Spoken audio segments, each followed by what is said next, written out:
Hello. Can you hear me? Yeah, Yo. can you hear me? Yeah, you could turn yourself up a little bit. That'd be good. Okay. Well, I can't see you. I can hear you. That's right. All right. Is that better? That's right. Can you see me all right? Am I good? Yeah, you're just sideways. Yeah, it's kind of better that way, I think. Do you want it the other way around? Doesn't matter. Or you can I lay think on the it's floor. worse the other way around. Yeah, there you go. Now you're right side up. Yeah. Cool, man. So how's it going? I went down a few rabbit holes recently. My brain's deteriorating. I'm check on my brain. Hold Now I'm not working and I'm not doing anything. My brain activity is just plummeting. That's no good. It's not good. Yeah. Gotta get some brain force. You gotta keep it active, man, otherwise it just turns off. Yeah. Yeah, I'm probably a bit weird. What about you? I've been alright. Just working a lot. Yeah? I've coined a new term. See, Brett, Nice. you know. Is it better than Trumpanetics? No, it's residentially challenged. People aren't homeless; they're residentially challenged. And what I found out, I was going to say with Brett, he's kind of got a new position in the field we work in, and so he's working at this new location, and he's been finding out that I guess the county I live in has become this like dumping ground for. Am I employment challenged? Yes. You see, that's not really coining the term, then, is it? That would be Because the you're challenged at the end of everything. Yeah, well, it's the politically correct term. You know, it's like You can't just put challenged at the end of everything. you could be ethnically challenged. If I'm a white guy trying to play basketball, I'm ethnically challenged. Hang on. Explain that one to me. How can you be ethnic? How are you ethnically challenged? Because black men have an advantage at basketball because they're taller and faster. Yeah. And but no, the point you're making is right. Like how you said, you can't just put challenged at the end of everything and say it's new terms. That's political correctness, though. I mean, like I think the rabbit hole that kind of got me to that point was. Yeah, I'm sorry. I've got to draw the line somewhere because otherwise I'm going to be inundated with people going, "I've got a new term. I coined a term." It's like. Oh, everyone at my job. We can do it. We can do it. There is a point. Like I was trying to think, what would it be? Everyone at my job thinks it's the funniest thing ever because at my job, It's just nomads. the one group of people were nomads. they kind of are. That's the point I was going to make about Brett. That's what it is. You have this group of people, like a class of people, basically. That, you know, rely on government services and, you know, are either homeless or, you know, whatever the case may be. And you might be able to turn, because, some people do use, thinking about it, some people do use challenge, don't they? Yeah, well, and they're all being dumped in the county I live in and work in. And the place I work at, like the mental health respite, They're all coming out of that cave. We're not supposed to take homeless people. But we always end up doing it, and it's just they get through the cracks in the system basically, and so it's like it's kind of like a joke where I'm like, oh yeah, we don't take homeless people here. They're just residentially challenged. They have nowhere to go. But there's large groups of people that have just been dumped in my county. They're like nomads that are just going from county to county or city to wherever to find whichever place has the best social services. My mom said our county used to send people out to California because we'd be like, well, if you're going to be homeless, might as well be somewhere where there isn't any snow. But it's Brett was telling me at the place they have him at now in the morning, he said it looks like World War II Poland. He said you just have people climbing out from under the bridges and, you know, out of dumpsters and all over the place when these shelters and food banks and mental health facilities open up, and just swaths of homeless people and nomads basically come in looking for services. Weird. Yeah. I don't know. Same time, we're getting loads more homeless people as well. Yeah. Loads of them. And it's really odd because it's like, I mean, I guess when your mindset is, if you've been given a diagnosis where it's like, I mean, let me tell you, Paul, some of the biggest socialists in America, and it makes complete sense, I can't knock them for it, but like, it's people who, in the 60s, when psychiatry and mental health was getting real big, but they're also hippies and maybe using drugs, like getting too burnt out on acid, but it's people who... Terence McKenna. Yeah, I've been looking into. Yeah, I've been going revisiting that a lot with the. You know how they managed to get all this LSD to everyone. Yeah. And there were like there were 17 cases where the CIA got busted, like giving it to like universities and stuff. Well, I was gonna say there's one person I know. And the Grateful Dead seemed to be like a inside job. There's like one starting a bit of a cult. There's one person I know personally. Grateful Dead car parks and stuff. Because the police could just shut that down in seconds and just have like a 2,000 arrests. Yeah. Second, but nothing. I know a woman whose parents were faculty at a, top-notch liberal college, and she told me like her thing was she partied too much, she took too much acid, and she basically went on a trip and never came back. Like, there's an intelligent woman there. She's just kind of scrambled.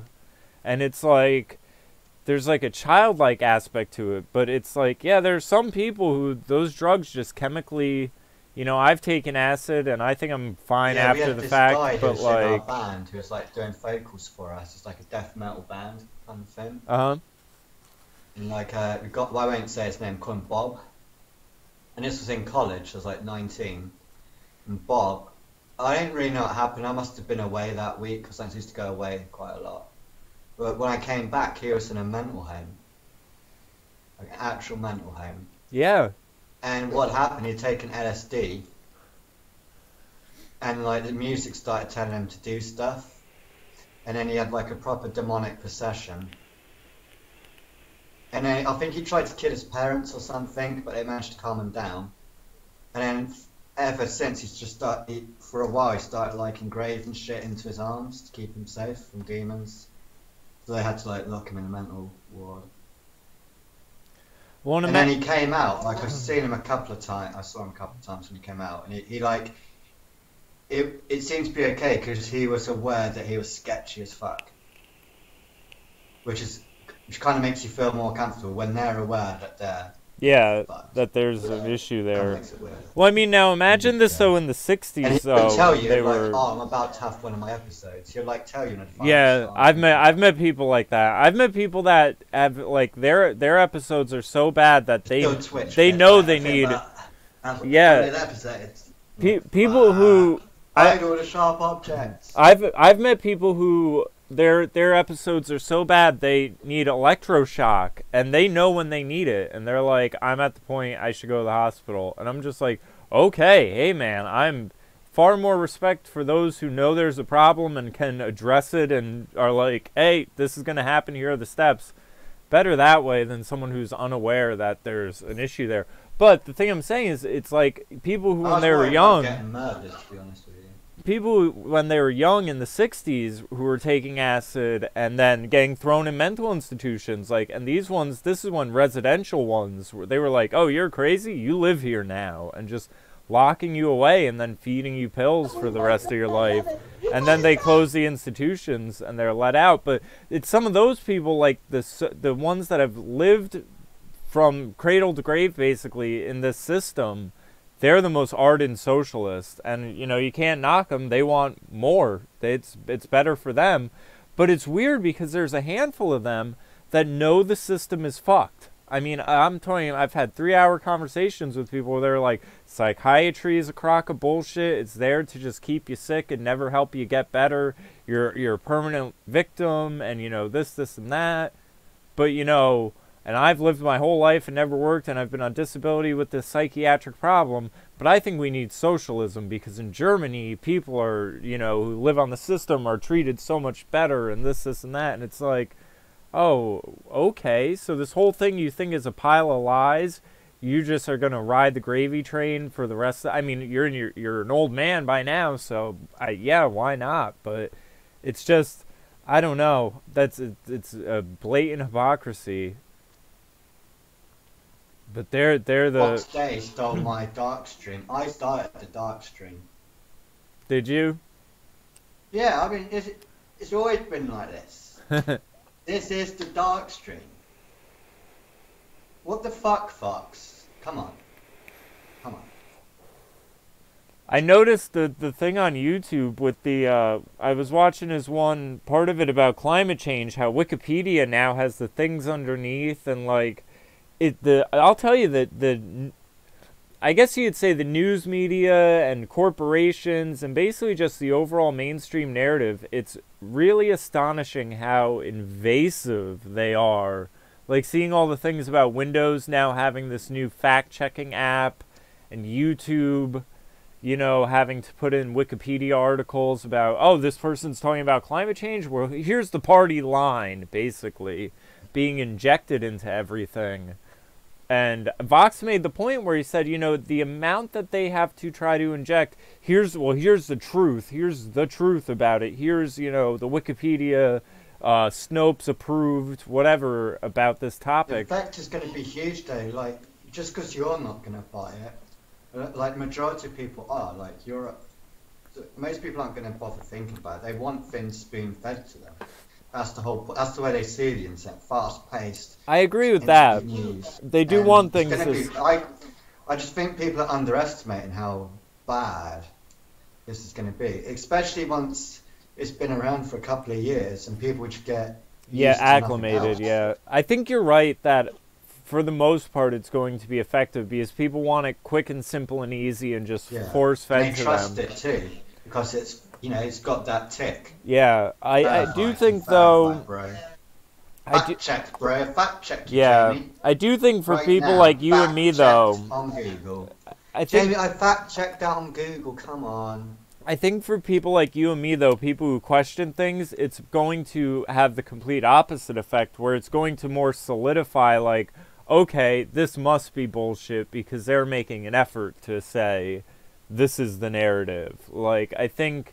You know, it's going to work on the masses and the majority, most definitely. But I think for the minority that questions things, it's just going to solidify and make them more steadfast and being like, okay, there's a problem with climate change because they are dead set on making sure everyone believes the exact same thing and doesn't question it. It's like wherever there's more pushback on the questioning, people just question it more. Because if something's bullshit, who cares if you're concerned about bullshit? Do you want to hear some news you'd like? Sure. I don't know. I mean, this is how bored I fucking am.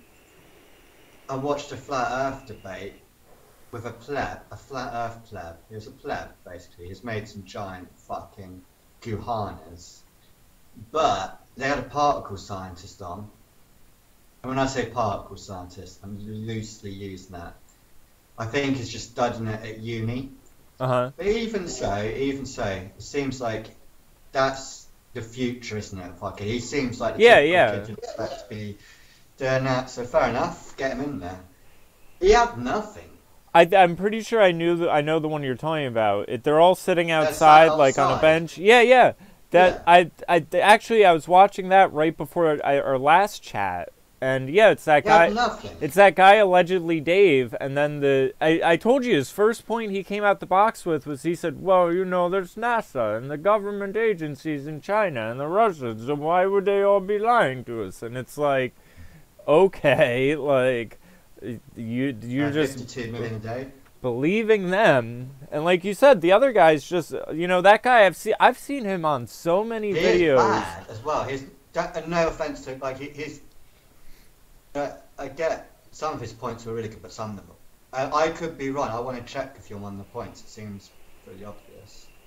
But you're right, and he even just says that because I was watching him do another debate with a different guy, and he kept saying he was like. I think he is genuinely convinced, and he wants someone to turn it around for him. Like he isn't like in a cult. Yeah, no, he says, I'm just a regular bloke. He's like, I'm not, Yeah, he you does know. want someone to turn it around for him.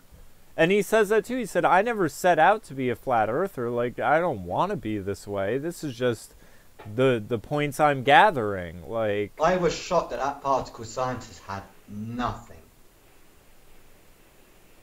Even when it came to gravity, he was just like, when they started talking about gravity, he had nothing. yeah.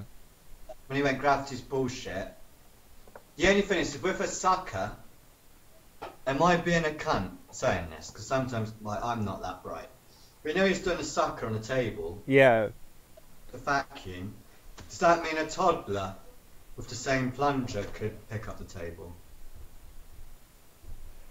I don't think so, because I don't think it has any... So, obviously, when they picked up the car, I've not seen the video they're talking about, but they did a vacuum, and then, like, a crane picked it up, you mean? That's what I'm I don't imagining. mean a vacuum actually sucked it up. Yeah, that's Fucking what I'm imagining. I'm not sure. I don't think it's like an average person. I was wondering that when he was Yeah, so making if that you've got point a too. vacuum and then you pick it up, that's a completely different I mean, hello? You didn't add that into your equation, did you?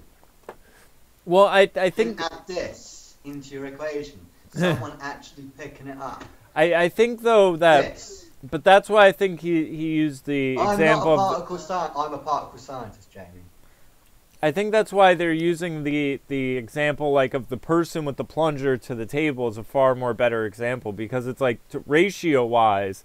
I think that's what it's saying. Like, it was probably a machine with a vacuum lifting up the car, because it doesn't do having the vacuum and sealing it and being able to pick it up doesn't have any bearing on the weight of the object Where did they that find you're. this particle scientist? Poor kid. I don't know, but to your Fuck, point, they like found you that. said, he's the future. Like that kid, they were saying he works at CERN, and it's like, okay, like these are the geniuses of the future. They're rolling out, but it's you know, it's more, it's that whole thing with the Tesla quote, or I believe it was Tesla, about scientific experiments are just being replaced with math equations. Like, you could probably go to that kid with some shit like, well, the proton element of XY minus over... Well, my argument, again, I don't know shit, like, I'm dumb as fuck. But you know when they're doing a thing where you go, at Calais, you can see Dover, which is handy for me, because that's England, like, I can picture that. So thanks for that, that's handy. But, yeah, you've got sea level, I get that, but I don't know where sea level is. It's obviously not where the tide's at, it goes out and gets deeper, right? So I get what he means. Like, you could be stood on a platform and not realise it, and then, you know, or Dover could be higher. It could be on a like that's how islands kind of work. Like, they are, like, you've got to know where you are. You've got to level to something. Yeah. So I'm not doing a good job of this. Should I draw it? What I mean? Do you want me to draw what I mean? I guess. I mean, I understand what you're saying, ashtray, though. right? And you're there and you're looking. What if you're on a higher bit of land and then you look? Because it's not round all the way. You get mountains and stuff. You get cliffs. So you have to be like higher up. Yeah, I don't know. Or am I being a dick? Well, I think that's why they used, like he was saying, sea level, because the sea I don't see is how always level. that would make a difference. I don't know if that would make a difference. I don't understand what they mean by sea level. When it's going, don't you know what sea level is? I'm like, yeah, but I don't see how you calculate where you're standing. Like, that can go wrong. I'm Well, not saying you can't do it. you mean but like the you could've altitude? really fucked that. How do they That calculate sounds- the altitude of where they're at? Well, they didn't explain it to me, so they've not explained the experiment. I don't get his experiment. So, like, I'm not that intelligent, but if I'm not getting it watching it, I'm with the particle scientist that there could be lots of stuff in your equation which is wrong. Well, all right. I think I vaguely remember the part you're talking about in the debate, but the part I latched onto, because I think the point the Dave guy was making was that's why their things are always based off of sea level, because the sea always flattens out. Your altitude where you're standing may be different, because, you know, the altitudes of land, like you're saying, you could be on a hill, you could be on a mountain. I mean, once you get this big on the Earth, Like, why can't you have like plateaus in it where it goes down and then comes back up? You again? do. And that's a That's why hole. everything's based off sea level, though. Because Yeah, but I think because the I think altitudes that vary. yeah, I'm just saying that that calculation. I'd want to understand how they knew that they were level. How they know that their site's parallel. To, Because you're at sea level. they're not looking down, or they're not looking. Yeah. That's why it's always wrong. off. That's why it's always based off masses of water, because the water is always flattened out. The level of the water at one end is the same level it is at the other end. That's why they're not doing from this point of land to another point of land. It's always over a body of water, because the water will always be flat. So that's why you always. Well, I want to see it. I want to see it drawn out. So I can't picture it in my head. That's the thing. I could just be done. But the point that that I want to know if this weirdness on like the fact that there's no land that's flat. How you calculate for that? As long as I can see that calculation, I'm good. But I'm saying that's why they don't do measurements across land masses, because the land masses won't be flat. It's always from one body of water to the point of another body of water. The water's I'm a dick. always order constant. I need to see that. Like I'll have a look. I am just that dumb. Like think from wherever you can catch a ferry from like France over to England. It would be like a point of water like that, like from one side of a river to another side of the river, because the water in between is flattened out. That's the same level. That's why it's always from one end of like across an island to another body of land. It's always over water lengths. They don't bother with the saying the point from New York to New Jersey or something. Not unless it's a waterway. I mean, Manhattan you could do from one side of Manhattan to another. It has to be bodies of water. The water will always be flat. Like you're saying, the land is always hills and mountains, and there's too much elevation that you'd have to account for. So that's why they don't even bother with measuring from one point of land to another point of land. Because like you're saying, even from one side of a soccer field to another could have a slope to it or something like that. Yeah. So that's why So that's why most of those measurements are always done across bodies of water, because the water will be flat from one side to the other. Yeah, but when they're doing a calculation, I mean, I don't know how circles work, but they saying you have a perfect circle, they saying it's this kind of shape, like it changed like an Easter egg. Well, and that was the point. As a whole, it's round, but it's quite jagged. Well, and that was the point the particle scientist said, where he was like talking to him, and he said, because the one guy made the point where he was saying if it's a circle and you're looking from this point to the other point, you shouldn't be able to see that with the calculation of the curvature, and that's why the particle physicist finally said, well, maybe our calculations of the curvature are off. Where he's thinking again in this mindset of mathematics, where he's like, well, it's all based on numbers. So if you're standing from over there to over there, and you're plugging in this number we're told is the curvature, and it's not working out, well, maybe you can just plug in a different curvature, diameter, and then it will balance itself out somehow. But it's like that's where the particle scientist went with it, where he was like, maybe the calculation for the curvature is off, which. But I'm telling you, it's almost like. I don't think he even understood what science meant either. Well, see, and that's the thing I look at with the where it's again the flat Earth thing kind of has its appeal, because you'll have people be like, well, stars outward so many millions of miles, and we're only seeing the refraction of light years away, and this and that, and it's like, okay, that. There's how? one where you disprove it. I know how you can. I know. If we get the flat Earth map right, we should be able to figure out if it's real by flight times. There must be one country which, if it was round, it'd be quite easy to get to, but if it was flat, it'd take fucking ages. Well, you do have the thing with the southern flights, where people have mapped out the southern flights, and they have layovers that, if they say the fastest way to one point to another is a straight line, you have these flights that have certain layovers where it looks like they're going diagonally out of the way, like say you're going from Australia to the bottom of Africa, but you have a layover up in, you know, the middle of that Asia, Middle East area, and then come back down to Africa. It doesn't make sense on a globe, but if you flatten it all out, most of these end up just being straight lines, and it's just these land masses that would seem out of the way on a globe are actually in the middle of the longer trips. Like you're saying, there's trips that seem like they should be short if you just went around, but on the flat Earth they're much longer because the places are farther away. People have done that with the flights. We need to be... Yeah, that makes sense. Yeah. And that's the thing, is I guess it's like where it's going to fall apart is where you fly from above Russia, maybe Russia to Greenland or something. That's going to fuck up. Yeah. That's going to fuck it up. The thing I think you're that's saying, gonna be though, right on the cut. That's going to take ages.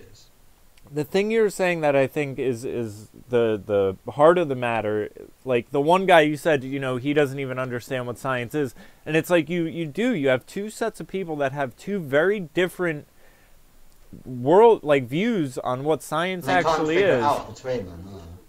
Well, and it's they almost don't even know how to like communicate or understand each other, because you have like people like you and me. Well, there's like so many things wrapped into it. There's the appeal to authority. There's the groupthink aspect. But it's like he didn't even understand that, like how they made the photo, how they made the images. He didn't even know what the blue marble was. Yeah, the composites and stuff. And you know, and that's the thing where he's sitting, and then he ends up sitting there. Your key evidence is going to be the. He ends up sitting there rationalizing using Photoshop in things that you should be able to just take a picture of.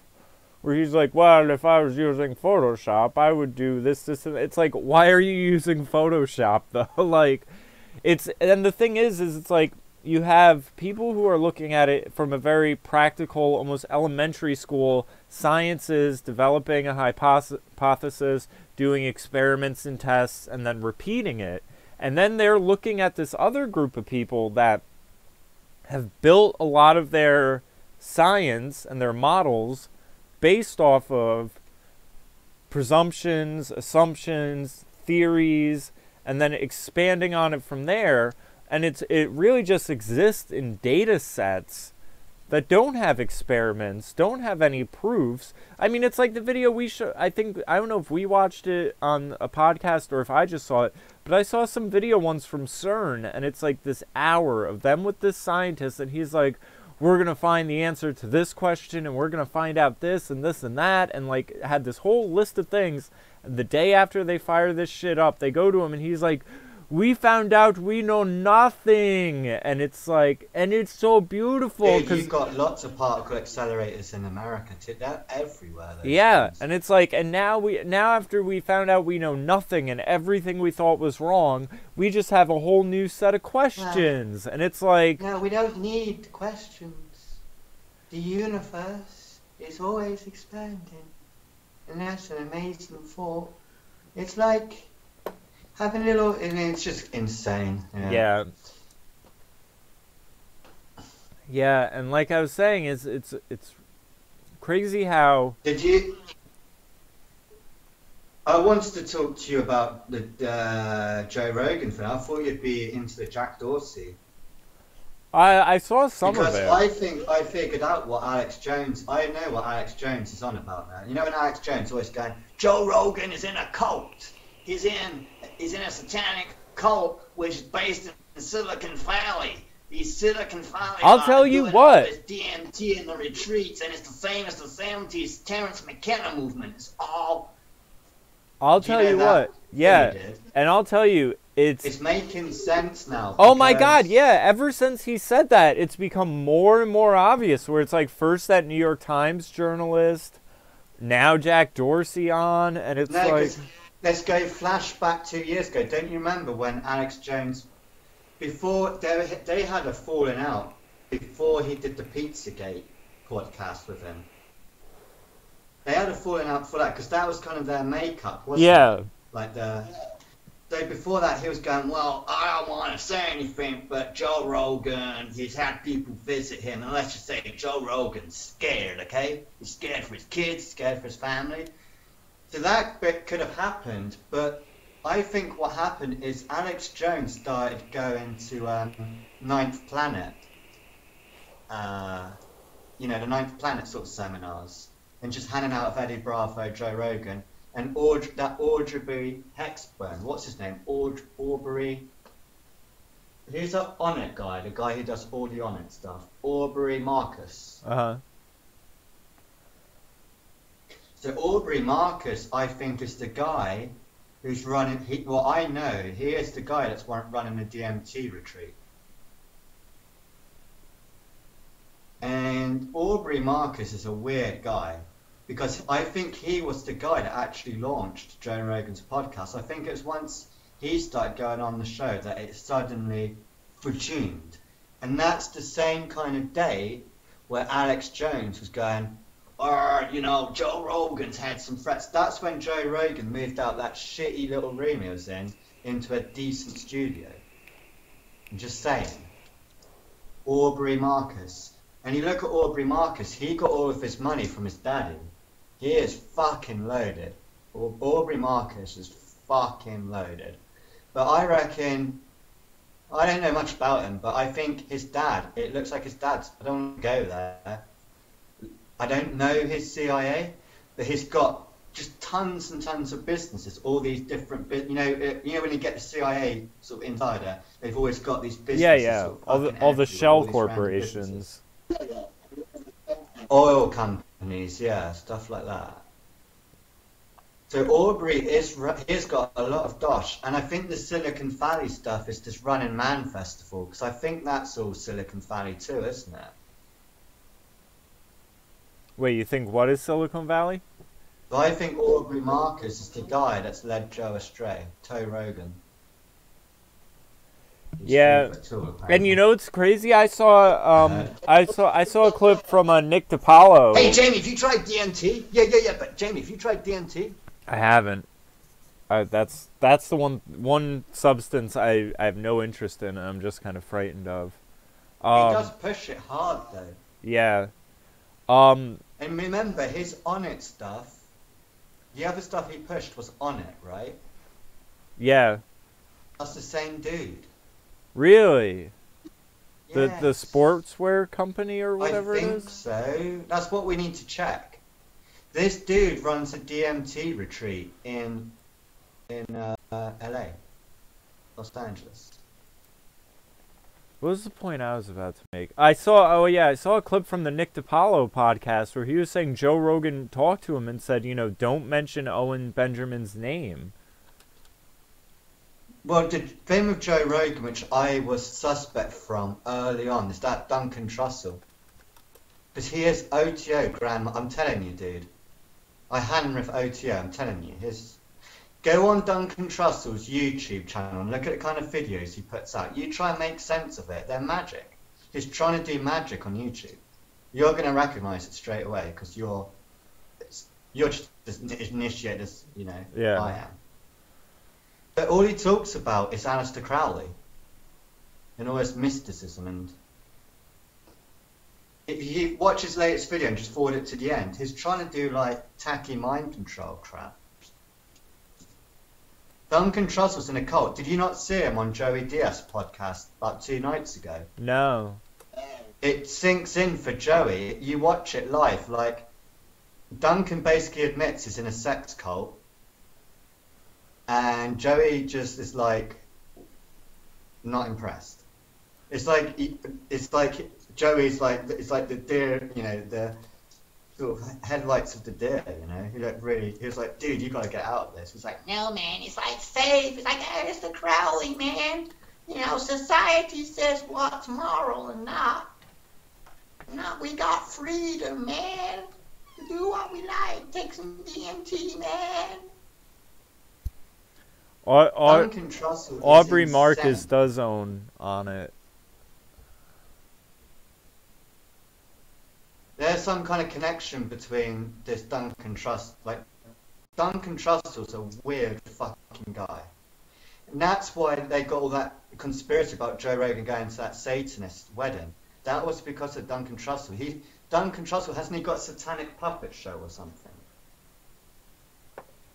I don't know. That guy is fucking weird. I used to like him a lot, thinking it was really cool, but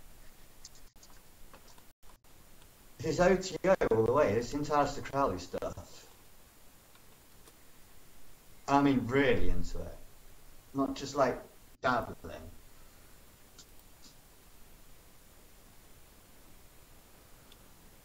And he lived with Joe Rogan, didn't he? Didn't he move in with Joe Rogan when he split up? They keep talking about that, how they used to go in that deprivation tank.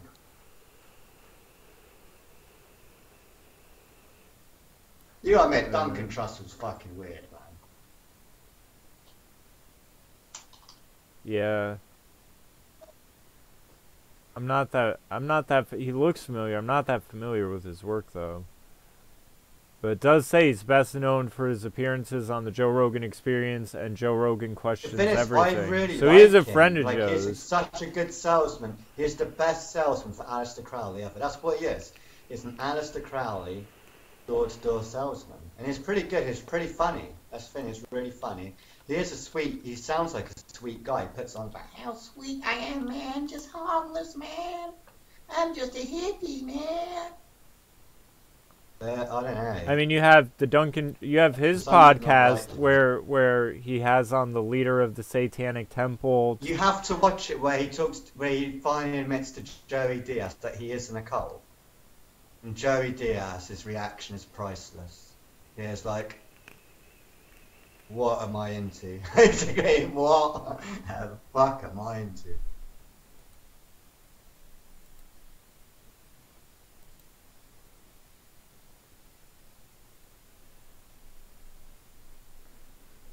Yeah, the Jack Dorsey, that's it for Joe Rogan then. That's curtains, isn't it?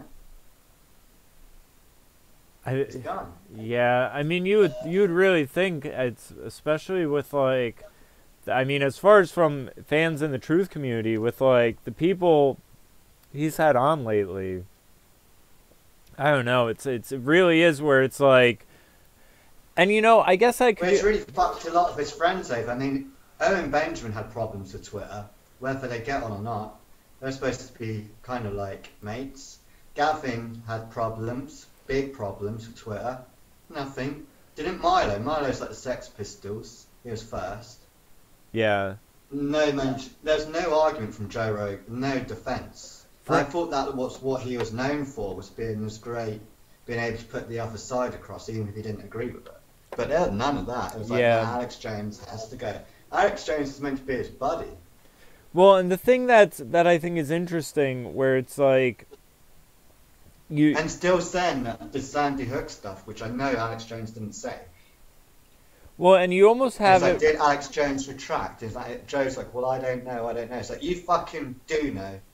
Yeah. He did retract. Alex Jones has retracted over and over and over.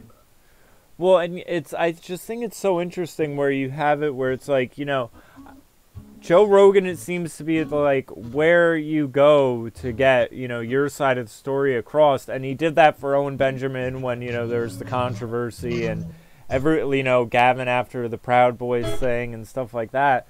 But now it's like, it really seems to have switched over where now he just says sort of like, this is where we allow the party line to be like officially voiced or people to, you know, clear their side of the story with this New York Times reporter and then Jack Dorsey, and the list of guests just seem to get sketchier and sketchier. Well, I mean, I'm not doing a good job explaining this, but Gavin McInnes was shitting his pants, wasn't he, that the FBI was all over him? Yeah. That was huge, and Joe Rogan, I don't see why it's so unbelievable that someone threatened him and that he just happens to be hanging around with the wrong people at the same time. Because I think Silicon Valley, there is something going on with those guys. It wouldn't surprise you if there's a little cult running around. And you think that area is running the Running Man Festival area, isn't it? Isn't that those guys that started that? that run it. Burning Man, you mean?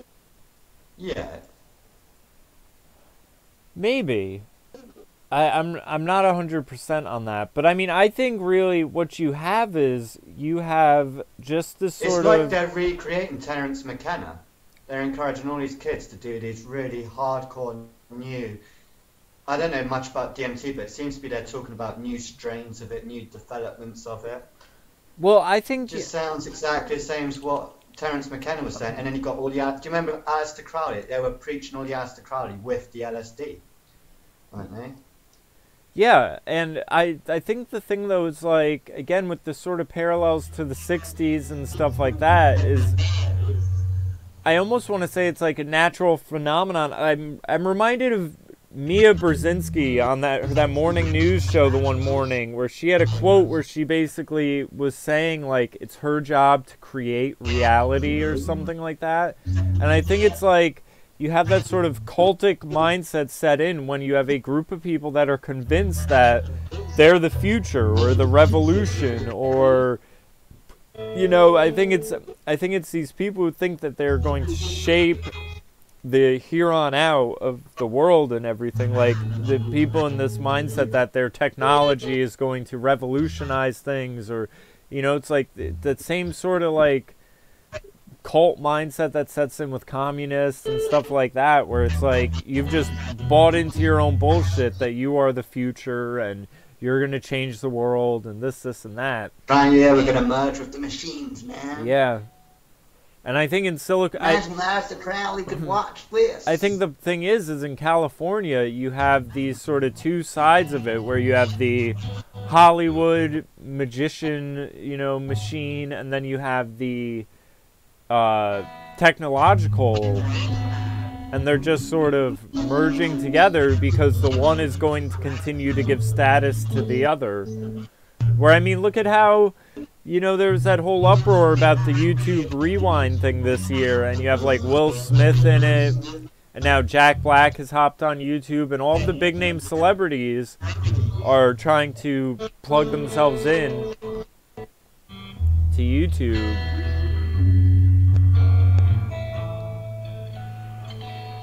That's why Paul Joseph Watson, you know, has been focusing more and more on these YouTubers like Shane Dawson or whoever, PewDiePie, because it's like PewDiePie right now is bigger than Will Smith, you could say. Yeah, I think people know about Will Smith, and I think that people are getting a bit edgy about him because of his son. I think it's getting a bit evident.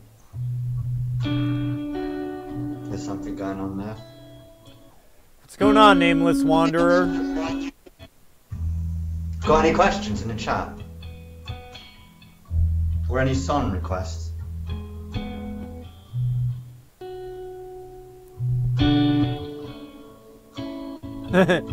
PewDiePie's bigger than the population of Germany. I don't doubt it.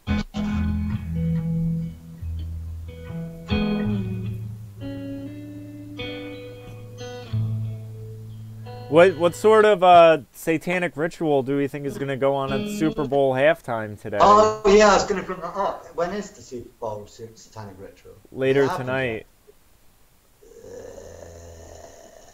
I think it's so funny how you have this whole uproar, though, about Maroon 5 taking the gig, because they've decided now, I don't remember this as an uproar the year before, even though it's the second year, but now they've decided to focus the outrage mob at whoever performs at the halftime show, because they should all be boycotting because Colin Kaepernick, who's a shit player, who just decided to, you know, use this social justice facade about kneeling to ensure his career, but they think the halftime show artist should boycott because Colin Kaepernick isn't on a team. It's like, you're fucking bad for business. Go fuck yourself.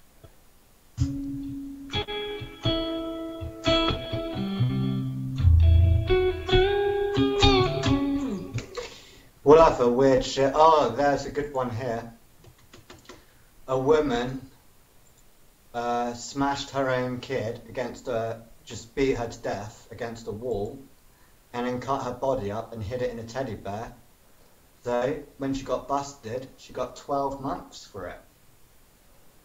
How'd she pull that off? 12 months. Insanity? And if you look at her, she looks like they made her the super sexy vixen, not what you expect to be portrayed as someone that just killed her own baby and kept it chopped up in a teddy bear. You got to check that story out. You'll love it. So I wonder why she got just 12 months.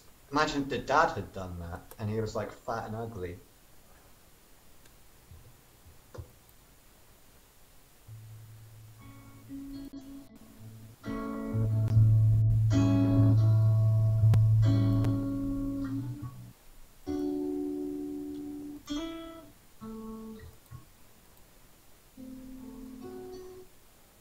You checking that story out? Yeah, I got it up on the screen. Yeah. The big tits and the vagina and Вот, you think sex appeal напился. played a И part? крыша у него поехала, ну, как бы, ну, белку словил, типа. А, он потом пришел, и это...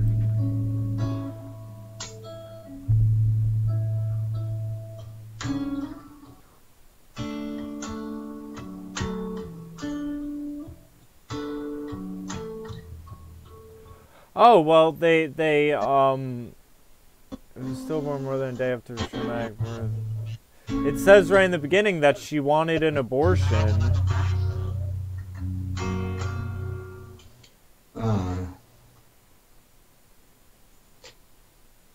What's going to happen to her when she gets out, do you reckon? What are your predictions for her future? That's where it gets more terrifying. What do you think is going to happen when she gets out? I have no idea. You don't think there's just going to be a queue of guys wanting to stick their dick in her, marry her, then she's going to probably have another kid, and... It's insane. That's one of the most insane stories I saw this week. Do you want to check out that pizza museum? Can you explain this pizza museum? Unable to afford an abortion, demanded she be jailed for 8 years. Instead, she was jailed for 1 year with an addition of a suspended sentence of 22 months.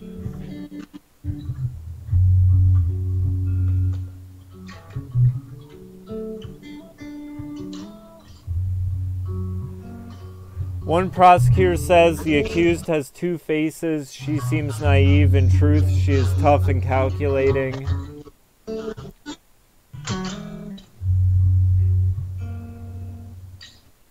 What were you saying? Pizza museum? You might want to check that out. Check out New York City Pizza Museum.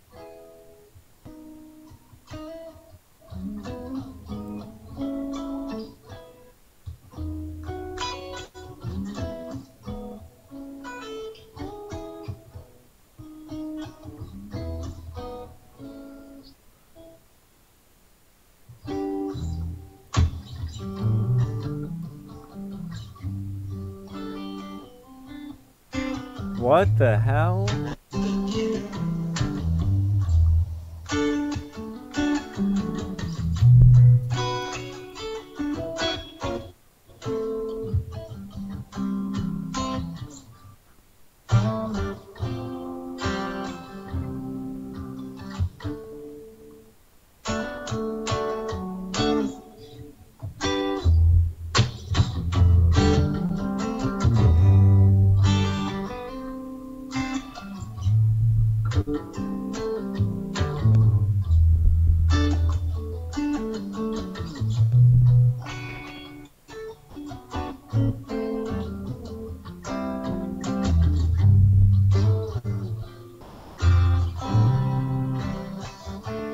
Oh, we have a question in the chat. Do we think Venezuela will be the next Vietnam?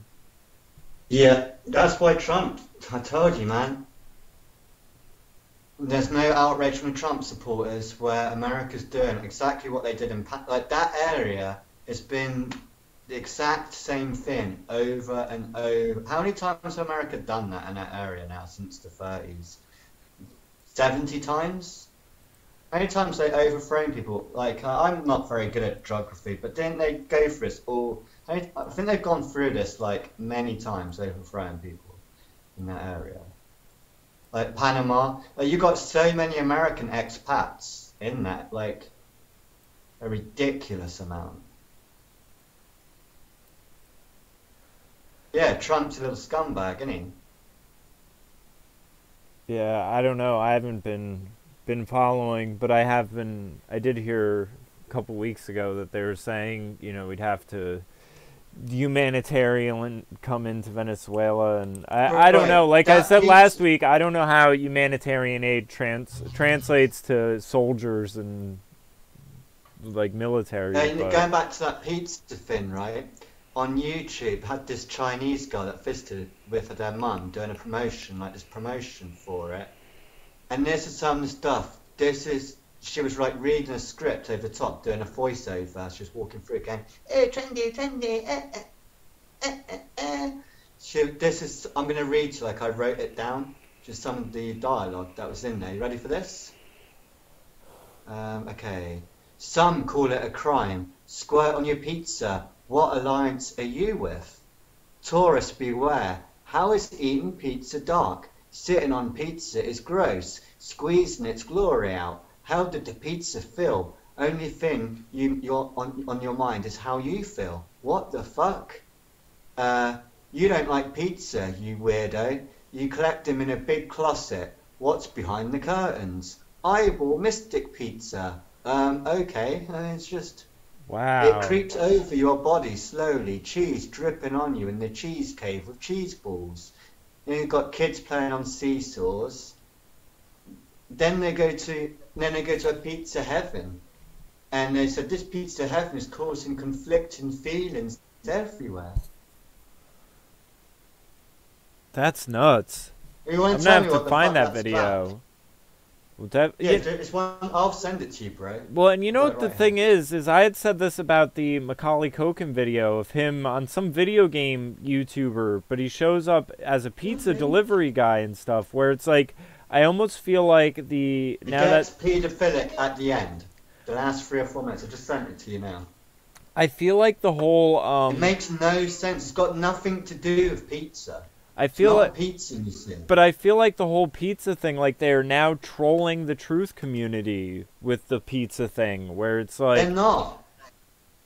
Like I think they're just. Most people don't get it because people are going to go there for Instagram. Oh look, trendy. Like it's going to pull in a crowd because people are that inclined to take selfies. It's selfie nation. But it reminds you of Paul Joseph Watson, where he goes and looks at modern art, which is like a blue painting with a white line. It's like, this shows, the split. Without the blue line, it would just be bleak. We need it to split. It's like the universe came from a bang to yin and yang. It's like, no, it's just a blue piece of paper with a white line on it. And what it is, it's money laundering, right? So is this pizza museum a way to launder a fucking shitload of money? What else is that? At best, it's a money laundering operation. Because it's not a serious thing. Well, because we all know modern art is money laundering. Yeah. So they're obviously money laundering. It's all about. So it's money laundering about pizza. Just saying, it's a bit Who's weird. ready for a pizza this action? If you don't like pizza, you're hold a on, dough. hold on, Get I it? got You the don't like dough on this guy's head. What can I say? I had to start this video off with a cheesy joke. Hold on, it's like, our what first full day confession? in At the end, it's like, what confessions do you have? are going to the Museum It's like, of well, I Pizza. slept with a pizza once, and they're like, ooh, hold gross. on, I I have the video playing. So you said it's at the end of the video? I'll come back in a minute, because I need to go for a piss. It's the last 3 minutes. Get sick, man.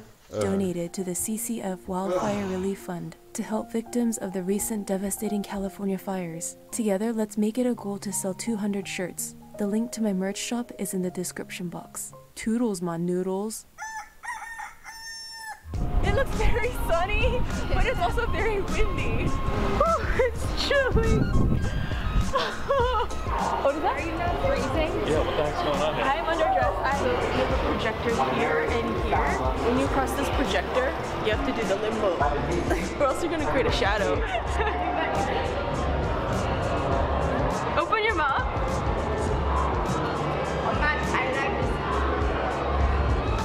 allowed to videotape? Yeah, It's of on my course. YouTube channel. There's someone's literally from NBC doing the same thing right now. Okay. You're fine. We have a whole installation dedicated to Adam Green. Basically, his idea of and the whole college.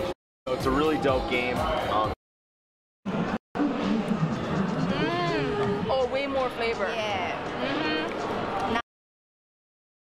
Pizza and the base is made of watermelon, but fig on cheese? Yeah, naked in bed.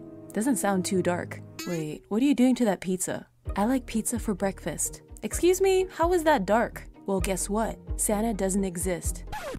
Just kidding, kids. Santa is working really hard right now with his elves because next month is Christmas. My darkest pizza eating habit is using toilet as plate.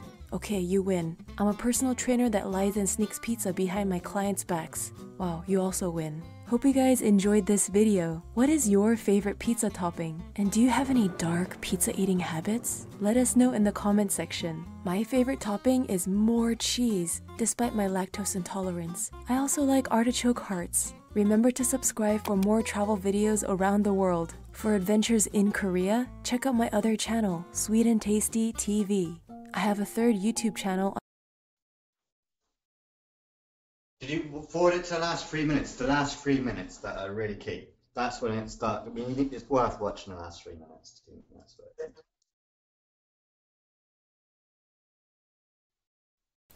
Yeah. Now my volume's back. What is that about? I don't know. I mean, it says it's some travel video channel, but I mean, the things that were playing were clips from inside the pizza museum. Raised for? Do you want to take a wild guess what the money's being raised for? I heard it saying something about it, but I don't remember what it said. Some sort of environmentalist thing, maybe? I'm gonna guess it's gonna go to help kids. And that's where it's gonna get creepy. Let's have a look, hang on.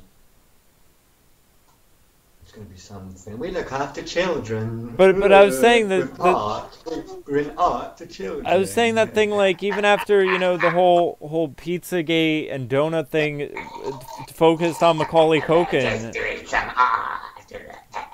After you had the whole focus shift to Macaulay Culkin with the pizza conspiracy, then you had him show up on some YouTuber's channel as a pizza boy. I think Macaulay Culkin was there as a plant for Michael Jackson. It was a honey trap. Could have been. And it failed. It backfired. It definitely makes sense. They sent Macaulay Culkin to so Michael Jackson would fuck him, and then Michael Jackson just wanted to play. Yeah, probably. I mean, like, can we go hang out, babe? You want to play Dungeons and Dragons? You want to go ride a car? Ow! And Macaulay was like, I want fucking butt fucking, bro. Come on. Like, Michael Jackson's like, I ain't even got a penis. And he probably showed him his penis, going, look what y'all did to me.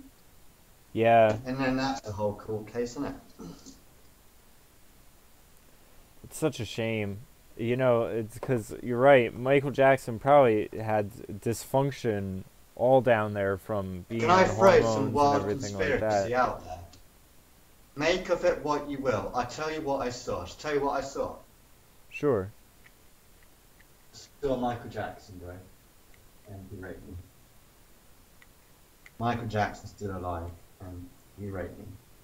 You should make a movie about it. And if you don't believe me, you don't believe victims. Right? You don't believe... If you know, and I thought about that when you brought this up last week with that movie about Michael Jackson, how the timing of it after this believe all victims narrative has been pushed through the Kavanaugh and everything like that. Oh man, speaking of which, I saw this Tucker Carlson clip. I haven't told you the weird shit yet, bro. That was just a tease. There is something I forgot to tell you. Conrad Murray in 2017 was on some American TV show, as they are. They're all the same to us. So in the UK, American, they all look the same, right? But he was talking about, they had the photos of the death scene of the room, and Conrad was going, I was here, Michael was lying there, then I went out the room, And when I came back, he said there was a different body there. Okay? He said, when I came back, I put Michael Jackson there. He was lying with his head on the pillow. All good. All good. I went out, which, okay, I shouldn't have really done that. But when I came back, there was a different person there. Like a different body. And it was down here, like he had moved all the way down. It was like, you watch it. You watch it. What is he on about? I don't know. Just sometimes they. Because I know Owen Benjamin's gone on about it. Like he didn't come up with anything good, but then I saw this. And I was like, He said what? One of the things I was going to say before about Macaulay Culkin being a honey trap, you know, Owen Benjamin makes a good case about Leonardo DiCaprio, and it's like, if that's the surroundings DiCaprio was in, and even, what's his name? The other one, child star that talks about it, Corey Feldman, you know, he says he was just surrounded by vipers. Like, it would make complete sense for Macaulay Culkin to be in a similar situation. Type into Google, Dr. Murray said dead body, not Michael Jackson. And you tell me what he's just said. And then it gets a little bit weirder. Do you remember LaToya Jackson said something along those lines? Was it Janet Jackson? No, I think it was LaToya. It was Janet Jackson, not LaToya, it was Janet. Said something about a body swap.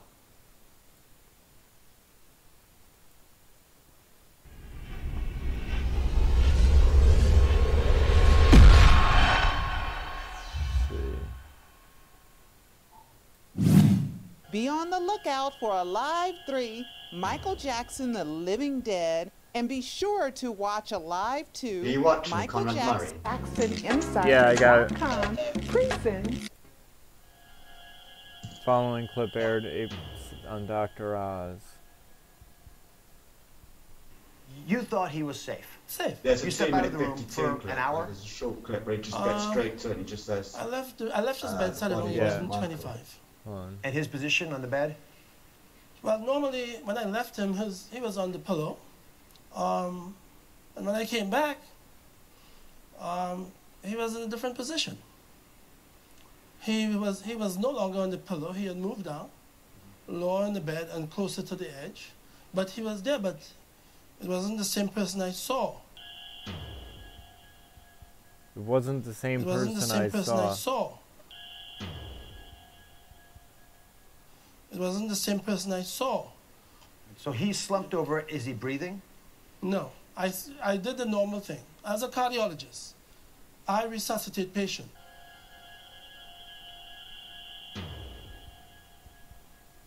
Maybe he was the fall guy. That's what they said, didn't they? They said, I think, don't quote me, I think it was LaToya Jackson that said that they're like, do you think Conrad killed Michael? And she was like, no, I think it was a conspiracy. There were lots of people involved in it, and Conrad was deep in it. But I think someone else was. She said, I know someone else was in the house. I know. And that's who I think did it. There's a clip of her saying something along those lines. That your brother did in fact sexually abuse these young boys. I want you to know that there aren't really any evidence. The only... Hold on, that's the video we're talking about. Him dying. Or no, him and the boys. Do you think Michael could have pulled that off? Yeah, faking his death. But would he set up Conrad like that for him to go to jail? Well, I don't know if it would have been him setting it up. Like, one of the things I think about is, because a body swap... what did I just hear? Conrad's... I mean, I know Conrad's dirty as fuck. Is he trying to, like, nudge, wink, wink? Is he, like... So you can't just come out and say it, can you? You can't just go, oh, well, hey, it was a hit, like... it's a scam. It's like, I think. Well, and that reminds me of that famous video. Remember that ambulance come out? You see Wacko Jacko jumping out. Well, remember you've heard the theories about. No one's seen that casket. That was weird in a memorial. And Piers, I can't believe I'm saying this, Jane. I cannot believe I'm saying this. But when Piers Morgan interviewed Joe Jackson, it was weird. The first question he asked Joe Jackson was, "Where's Michael's body?" And Joe was like, "I don't know." And Piers was like, "What do you mean you don't know? You're his dad." And he's like, "I don't know. I was at a memorial service and that's it. I've never seen the body." One of the things I was going to say is, you've heard the theories about what they say. Doesn't know where the body is. But you've heard the theories. Why is that the first question? You've heard the theories about what they say about Jim Morrison, though, right? No. That Jim Morrison, you know, his father was part of. His father was part of the Gulf of Tonkin PSYOP because he was high-level Navy intelligence. So they basically say that because he was the son of this military, they just plopped him into this band in order to lead the counterculture. And then that they, you know, not so much that he faked his, not so much that he died, but that they faked his death. And it's like the mob retirement package where they just say, all right, your public persona is dead.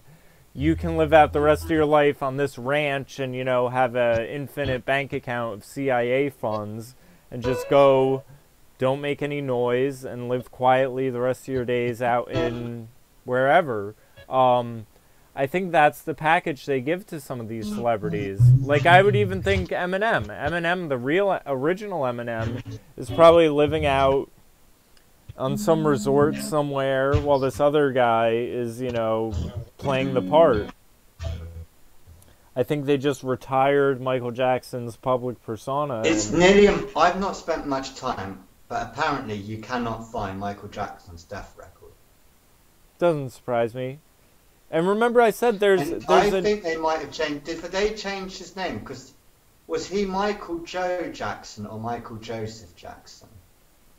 I don't know. I don't know that detail. But I was going to say, remember He's got two names. Seriously, Michael Jackson's got two names. He's known as Michael Joseph Jackson and Michael Joe Jackson. There's some video floating around where I'm telling you there's a doctor name that ends up on like death records where it's like it might have been the same person signed off on the autopsy of like Michael Jackson and Trayvon Martin and, you know, Prince, and like there's one of these videos where it shows all of the, like I could have all the names wrong, but it's like all of the high profile death record autopsy reports are like all signed off on by the same name. And I think it's just like an alias that they use to, you know, sort of so the insiders know this one's BS and that one's BS. Michael could afford to find someone that looked like him that was terminally ill.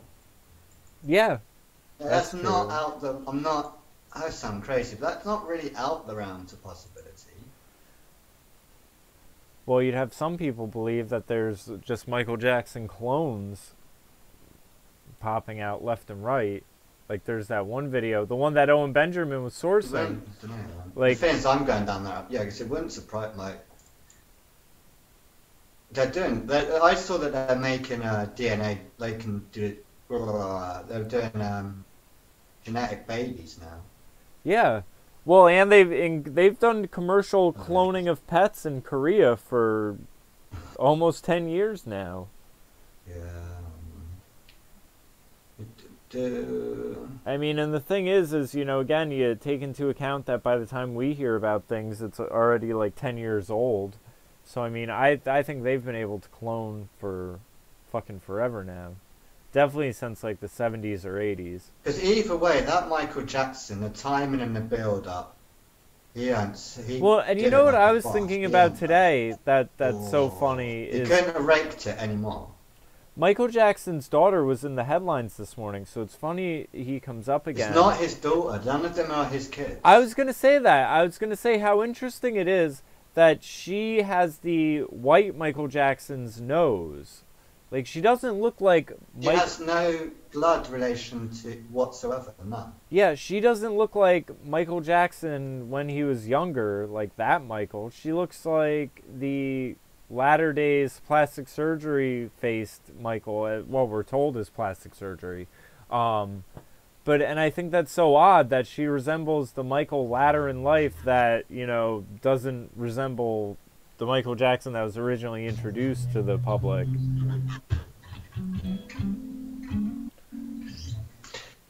Just thought it was weird. Yeah, there's definitely something. He said what he said. About that. He said what he said. And Conrad's shady, man.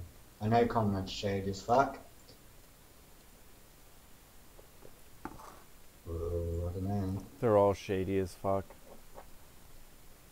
Especially, I'm telling you, not to be hung up on it, but the whole Joe Rogan thing, like you said initially, Alex Jones laid out this scene, and ever since Jones laid it all out, it's just the case has been made in front of our eyes.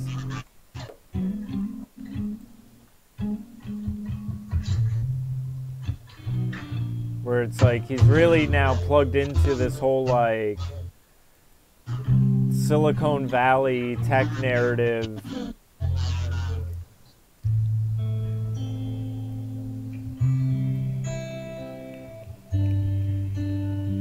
Yeah, that's on the pod. I watch Benjamin so much. I've ended up picking up songs that he plays. He does that. What is it?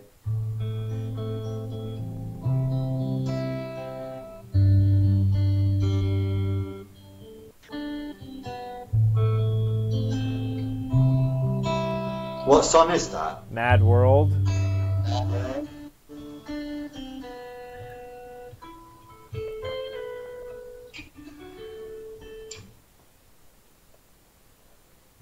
I hadn't figured out that riff. No.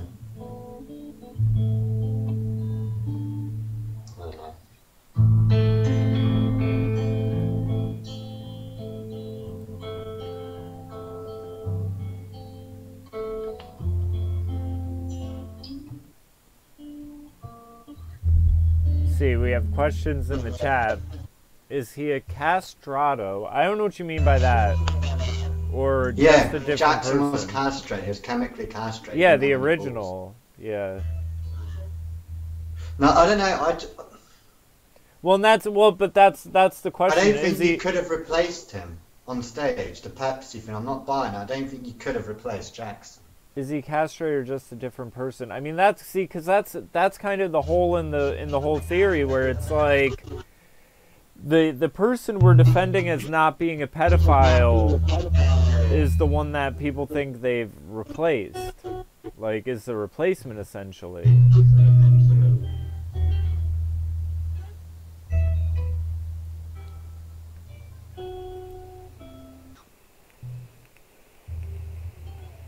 Do you think Michael was so talented that he wasn't replaceable during his performance era? You know what the thing is that... I don't think you could do that. Well, I will say Michael Jackson's singing style got less talented as his music went on in the career. Like, there was a lot earlier on. So not stuff like Earth Song. He rips it, man. Rips it. But I mean, like, there was a lot more. I've never heard someone rip it. Nah, Michael was incredible. I'm not saying he isn't. I'm just saying that as things went on, like, you had everything was more singing based, and the more it went on, it went more into the pop, the almost beatboxing while he's singing, like, and I love that stuff. I'm not saying it's bad music. I'm just saying things got less intricate melody wise. Like, there were still ballads and there was a lot of singing, like Will You Be There I really love, but it's just that could have just been a change of producer though. Yeah, it could have. Actually, then again, it didn't happen. Yeah, I guess not. It happened on Bad album, I guess, didn't it? It's not. Yeah. He doesn't do it on the Thriller album, I don't think, does he? Not so much. A little bit, maybe a little bit on the first track. But then, I mean, Invincible and, like, the latter stuff is just kind of all that.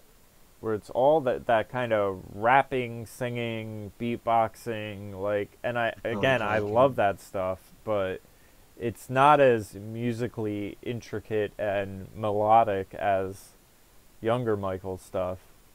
Which, I mean, artists, sometimes they do just change in their career. I mean, they do say, like, the thing is they do say that he was, you know, in the narrative, that he was having all this plastic surgery for breathing and to make it so he could sing better and stuff like that. I don't think his face has changed. I think now I've been a bit harsh. His face hasn't changed. It's a nose job and a little bit on the, little bit there. That's it. I believe him. I think they are being a cunt to him about plastic surgery. I don't know. I mean, there are some pictures I've seen of Michael that I've had a good look. No, Michael Jackson looked like that as a kid. You know, skinny fats, he's put on weight and lost weight, but he's got the same face. I think people underestimate what turning black to white kind of does to your eyes. Like, he did have that disease that, whatever it was, can't remember what it's called. Yeah, I think it was just a nose, and but he's gonna get his nose done anyway. Like, just to explain, that's normal for someone in his business because he needs to breathe, don't? Yeah. When you sing. So I think most good vocal artists have had that done, haven't they? I think it's pretty standard if you're a vocalist to get a nose job. I don't know.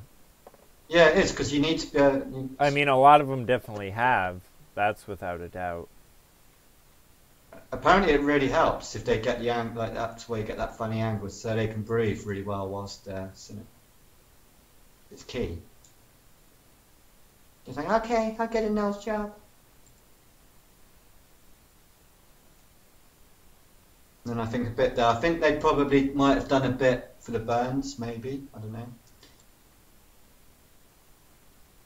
Yeah, I believe him. I don't see why he would lie about it. Why wouldn't he just say, yeah, I've had loads of plastic surgery? I don't know. And no doctors come forward saying, hey, I did that. And I think you would see a transformation period as well. There doesn't seem to be like a massive...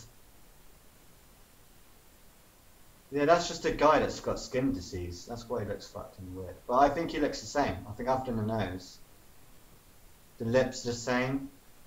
The cheekbones are the same. The cheekbones. I mean, he did. Really there's pictures. There's pictures of him on set where, like, he definitely used body doubles. He was a really handsome black guy. All the time. Disease fucked him. I mean, as far as the faking his death and all that stuff, Kodiev, I mean, he did keep body doubles around all the time. There's pictures of him on video shoots where you'll see one performing and someone else in the same outfit looking just like him sitting off to the side. And then all of the clips of him, you know, during the, was it the Pepsi commercial where he got dressed up as the fat white guy when he was, like, still black? I mean, there's tons of footage of him putting on these intricate costumes and stuff like that. And then the clips of the bodyguard being like, yeah, he used to go out in disguise looking like a burn victim and stuff like that. I mean, tons of mystery just surrounding it. I was really upset when the story came out about him being a paedophile again. So I was like, dude, I was duped because I've been defending Michael. Like, when it first happened, like, I was crazy about Michael Jackson all my life when I was a kid. So when the allegations came out at first, I didn't look into it. I was like, oh, Michael's a pedo. And then around sort of 2003, I kind of really looked into it, and I was like, oh, dude, I got lied to. And I've been defending him ever since. Like, I know the cases really well. Like, really well. See, the thing I always think... And other people don't know the cases. Well, they're not cases, that's the thing, there's no case there. Yeah, they've all been just thrown out.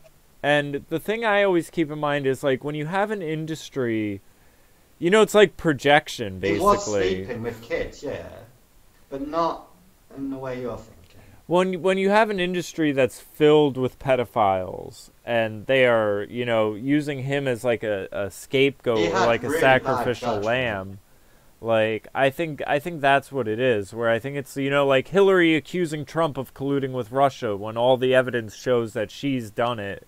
I think that's what the media and the entertainment industry did at Michael. I think Michael Jackson had really bad judgment. Like, really bad judgment. He brought it on himself. And then everyone's going to make a buck of it because you're going to claim to be a victim because you slept with Michael Jackson, which you did. Well, and as far as the media and entertainment industry, as you know, it gives them cover. Where as long as they get to point the finger at Michael, the media have to sell papers and they have to put something out there. So and if they've got paedophile claims, of course they're going to jump. And as long as, you know, Hollywood and everyone in the industry that are, you know, your Jimmy Savile types and stuff like that, as long as they're pointing the finger at Michael Jackson, no one's looking at them and what they're actually doing. It's not that he is the local freak. It's like, I love the guy, like, God bless him, but it's like hanging the freak of the village. Yeah. In many ways. You know, the witch hunt of the freak. Because he isn't normal, dude. And I think people sometimes love the stage show of hanging, especially if they take a giant fall too. Well, one of the things I always thought was interesting. There's a clip of one of his brothers, and I don't know if this was when he was alive or after he died, but there's a clip where they're talking to one of his brothers, and they're like, what was Michael Jackson really like? And they're like, well, you know, the Michael you would see in public, the soft-spoken, well, you know, hey guys, you know, I'm doing good. He said that was all an act. And he said when Michael would talk to people privately, it was like regular guy, just like one of the brothers. Like the soft-spoken thing, he said what he thought was that was the persona you guys fell in love with when he was a child. So he kind of played it up. So it's like Michael would go outside and be like, hey everybody, how you doing? I'm Michael Jackson. Then like he's close the door, call up his brother, yo nigga, what's good with you? Yeah, how are you doing? Yeah, I'm doing all right. I'm chilling here with Bubbles. You know, we're just chilling. He might do it to genuinely rest his voice as well. Yeah, that too. Where they, if you do talk like this, it is kind of easier on the chords. I can feel it. If I do this, it's just so soft. But if I talk like this, it is rough. Yeah. You know, maybe it helps him. Like he probably just want to keep talking to a minimum when it's. Because his voice is like the whole, like everyone's job is on Michael's voice that night. No, it's true. Like, I mean, you hear all sorts of stories about everything Mariah Carey does to, like, uphold her voice and keep it in check. They're like, dude, everything's resting on that hee-hee, okay? You can't have any more movement than this unless you're on stage. That's how they are with Mariah Carey, where it's like keeping her voice at optimal operating, you know, capacity. Where, like you said, that's the instrument. You got to keep the instrument functioning. And Michael, can you imagine if he had like a cold and couldn't do the show? Kind of like, okay. How many people? What's going on, James? We got someone else popping in the chat. Got any questions coming up, or?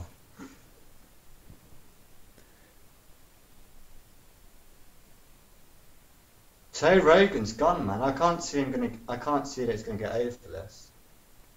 Yeah, I mean, especially with, you know, having Jack Dorsey on there, you know, fucking preaching the complete opposite of what his company is doing. He sounded more like a cult leader than a company director, if I'm honest.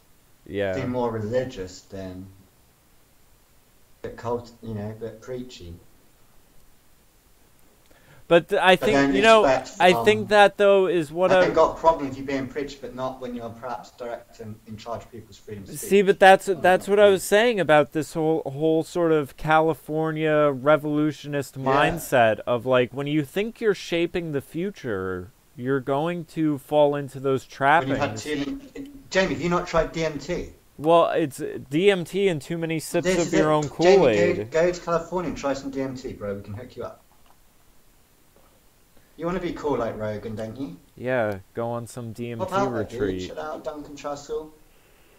Then you can do some of that Brazilian hugging. Rub your bonus up each other. Brazilian hugging.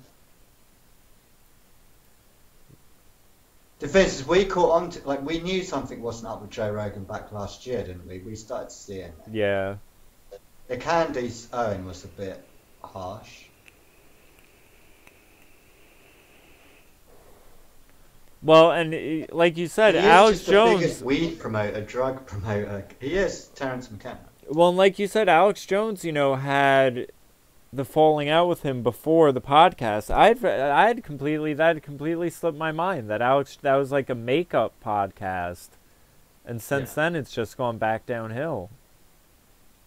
Except it's gone even farther down. That's when Alex got closer with Eddie, and that's when Alex took the DMT trip. Alex did it, remember? Mm-hmm. He went down the compound and tried DMT. Don't you remember that? Yeah. And he loved it, and then he thought, oh shit. And I think that, like, Hollywood is pretty satanic. You got Bohemian Grove lurking around there. You got all these paedophile cults hanging around there. You got Burning Man. You got Silicon Valley cult. And in that TV program, Silicon Valley, it isn't like the trendy guy, a Satanist. I don't know. They even portray it in the fiction, yeah. Yeah, they've got a Silicon Valley TV show in there. But I mean, it's basically what you know you're sort of describing is that Crowleyan influence that went and originally, you know, leaked into NASA and stuff like that has just sort of moved from NASA to the computer technology, internet areas of their. Well, the OTO is now a registered religion, so they've had to release those documents that I sent you. And basically, it's the biggest D-list ever. You can't talk about the OTO just all the way through. If you talk about anything to do with the OTO, that's going to be hate speech. And they've implemented it in Australia, apparently. I don't know how... This lady seems crazy. But when you deal with these kind of people, which I have done before, and I ain't got loads of experience in it, but it has happened. Some people with genuine horrific abuse do become crazy. Yeah. Just because they are crazy, and you gotta be careful whether you don't believe them, because... Well, that's why I get so aggravated at the term PTSD nowadays in the medical fields gets slapped on so loosely, where it's like, you know, if you got yelled at as a kid, and now whenever someone yells at you, you have a negative response, they'll now just call that, you know, PTSD, and it's like, this was originally shell shock syndrome. Like, you used to have to live through some shit, and a lot of people have lived through some shit. Like you're saying, prolonged, sustained abuse on unfathomable levels. Well, people have been naming the OTO to be doing child abuse in Australia, and they've been hit by the courts big time. Like, how dare you even insinuate that the OTO are involved in child abuse? And they got fucked by the courts, because the OTO can afford lawyers. Like, anyone that it's happened a couple of times in Australia now, it's because they're now a registered religion. And Aleister Crowley again was, I think I've proven that Aleister Crowley, more than he was an occultist, was intelligence. Yeah. And we seem to forget that his intelligence background is way more fascinating than his books he wrote. They were just books he wrote, and legends and myths. There's no actual, you know. So, I mean, do we need to go? We went through Aleister Crowley's intelligence background, but I don't understand how that's not completely fascinating. That he was intelligence for the UK. He did intelligence for the Nazis. He did propaganda for the Nazis and helped them with their occult research. He then went to America and got picked up by the FBI. And then the FBI went to the British and said, do you want him? He's doing all his Nazi propaganda. And the British were like, no, he's one of us. Well, real quick, one of the things with what you were saying about the OTO and things being hate speech and everything like that I wanted to add in. Remember we covered in the one episode the thing with Sabrina the Teenage Witch, how you have these satanic groups that have essentially are enacting like copyright controls on things like Baphomet and the other imagery. So then when these TV shows are using satanic or black magic imagery, these organizations can then say, all right, we'll sue you for misrepresenting this stuff. Now, instead of us taking you to court, allow us to consult and influence on the end product. And that's how they're sort of on the back end. Yeah, well, the person that did Sabrina, when I was checking, he's an OTO guy. Guy that directed it, that was behind, like, you know, giving advice. They had like actual occult advisors, and they had OTO. Man. Yeah, nameless. Usually, I get the OTOs like cult advisors, I guess. Yeah, nameless wanderer in the chat. OTO is Order Templioris. It's basically the. It's the way you see, you know, when you hear the Red Hot Chili Peppers talk about blood, sugar, sex, magic. It's Aleister Crowley ritual, so it's. Yeah, it's basically started a secret society. A lot. He was part of the Golden Dawn, so it's like Freemasonry, but it's magic. Yeah. They deal in, if you believe or not, they take it seriously, magic. So there's the Golden Dawn, which is structured like Freemasons, but it's all about sex magic, ritualistic magic. So they like, for example, they draw like circles and they cast demons out, then invoke demons. And if you think it's crazy, just look at Manly P. Hall. Like, he's a well-known Freemason. All of his books are about entities, magic. It's just it's a magic order, and it's really popular. It's Thelema, and I think that's where you get all this JC stuff. I think that's what it is. It's OTO, it's sex magic cult. It's like Eyes Wide Shut. Yeah. I fall into that category. Well, and you've even heard stories about oh God, I want to say, and I could be wrong on the details of some of this, but there's a conspiracy concerning this stuff and Halle Berry and her movie roles and her sex scenes and something Billy Bob Thornton plays into it. I remember he used to wear Angelina Jolie's blood around his neck. And I mean, some of this stuff ends up getting like sort of played out in between the movies and the real life right in front of us. You know, a lot like Mary's Baby.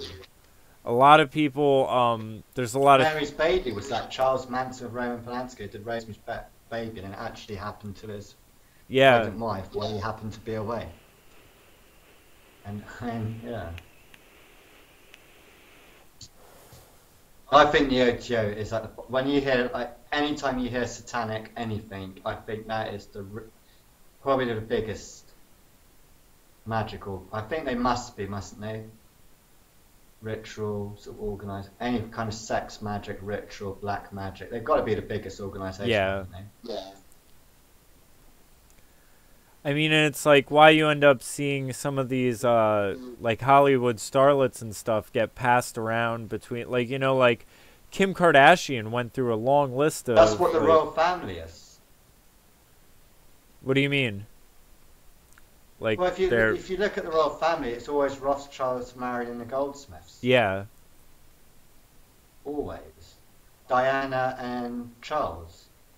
And then you've got, same with Kate and William. They're really close. Yeah. They're not, she's not, they go actually... And I remember I remember even a mainstream media article talking about how there was a genealogist that discovered the link between the two and wrote the royal family about it. The Queen was coming out saying she's the 43rd descendant of Muhammad.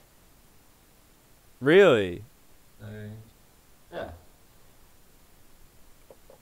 Queen said it. She did, I think I do remember that because I think we were saying that it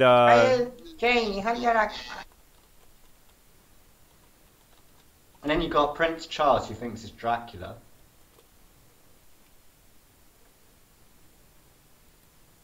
That's why I'm not becoming Christian. Jordan Maxwell talked me out of it. They are talking about Sun God, aren't they? It's pretty obvious. The Holy Trinity. Like, I get it. But it's not the original source.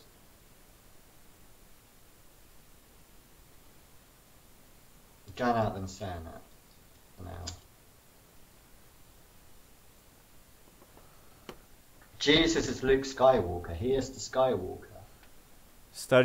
Here's even an observer. Study reveals Queen Elizabeth II is a descendant of the Prophet Muhammad through the Arab kings of Seba. On top of Jacob's stone. What is Jacob's stone? What happened on Jacob's stone? Can you remember? I can't remember. See, we're not very good at the Bible, Jamie. Let's see. Not Jacob's ladder, but Jacob's stone. Yeah, Stone of Jacob.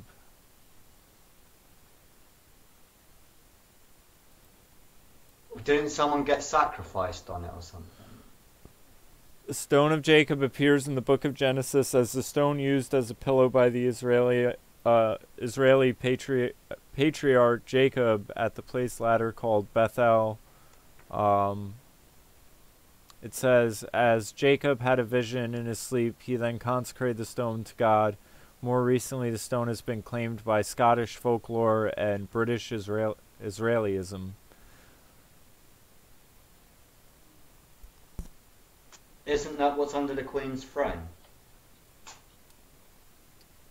Let's see. These legends also feature predominantly in British Israelism a set of beliefs that consider the British monarchy as the legitimate heirs to the ancient Israelites. The Stone of Scone rests in the British throne of England. Yeah, stone. We got stolen. At Westminster. We stole it. We stole it and our Queen sits on it. You can't get it back that easily.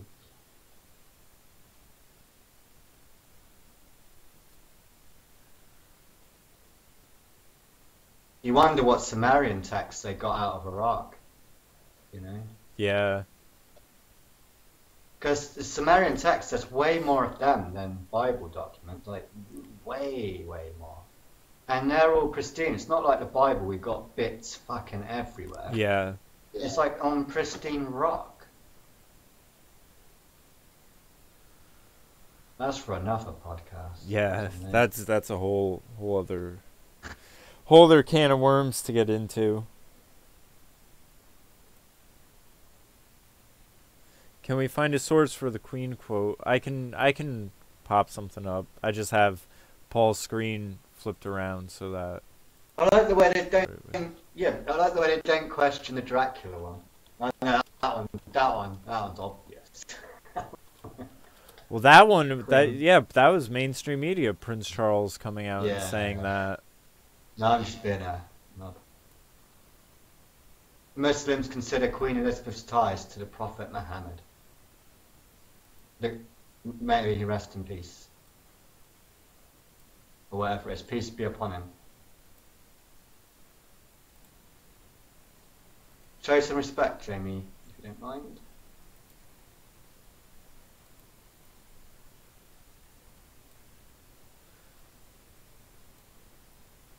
Yeah, she just had the beard, I mean, she looks similar. Well, and you know what's interesting though? I've seen things where there's a theory that goes around that that basically it's one of the things that the mythology that Hitler started to follow with the idea of the Aryan race being from Iran. It's not Frill Society or whatever. They're called Frill Society and they come from underground. And it's the thing about the redheads specifically, like in Islam, they view redheads as being almost sacred, and it even ties into red pubes. It even ties into Buddhism, where they say if you look at the actual description of Buddha, whereas people think it's like this overweight Asian black-haired person, it actually all started with a redhead coming to Asia and giving them these, methodologies of thought. What were we just talking about before then? I forgot. I was going to bring up something cool. Oh yeah, well yeah. Because you've got three main religions, haven't you? You've got Judaism, Christianism, and Islam. Yeah. They all worship, don't they? They worship. I guess it all comes from that. I think they were just all created from the idea of the three gods. And that sun, the sun is like an energy, isn't it? It's because it's burning, it's going to die. So the sun's dying for us. God gave us the sun. I think Jordan Maxwell's right, even though I'm butchering it. It's just mythology to explain Luke the Skywalker. You know, Horus and his sunset and that. Well, see, but I don't buy. And it is still three gods. You still got three gods. But the thing is like, because there's a good video that debunks that whole astrotheology claim. Now, I might believe that it could all be a similar set of myths. No, it debunks the psyche. It debunks the Peter Joseph psyche, whatever it's called. It doesn't debunk the idea that all the three religions have the same idea of their God. Well, in the Trinity and stuff like that, yeah, but you're right. It debunks the zeitgeist claims that, like, you know, because the Immaculate... I'm not making the claim zeitgeist that they're all the same and they all came from a virgin, and I'm not. Yeah. Yeah, because that's where it gets messy. But the idea that there are the same basic principles in the Holy Trinity and stuff like that, they are kind of present in all of them. Except Islam, I don't know, like, again, because, you know, Christianity is based off Judaism, but they're also very vastly different. But Islam just kind of is out there on its own. But I don't know.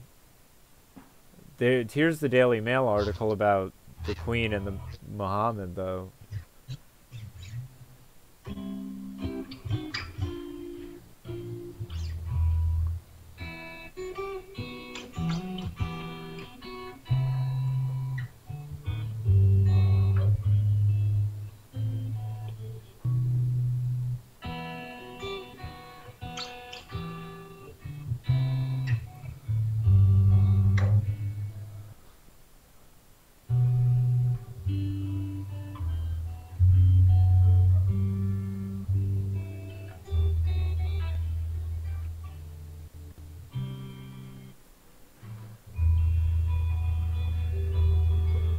I mean, I guess this all makes sense as to why they're trying to turn the country into a caliphate.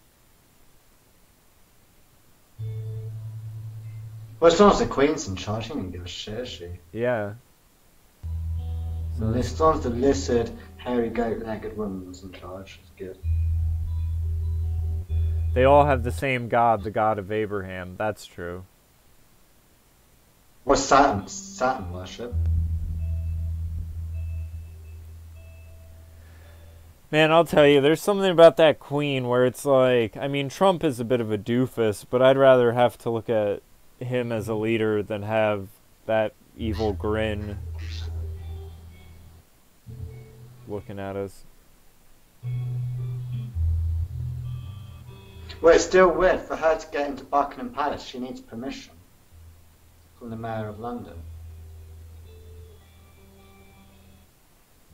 Not Sadiq Khan, we got the Lord Mayor of London, we got the Mayor of London. Yeah. Just to confuse you guys. Sadiq Khan's like only three. This Joe Rogan size, isn't he? Yeah. He's about three. He's a little guy. So Joe Rogan's basically the UK Russell Brand mixed with a bit of Terence McKenna.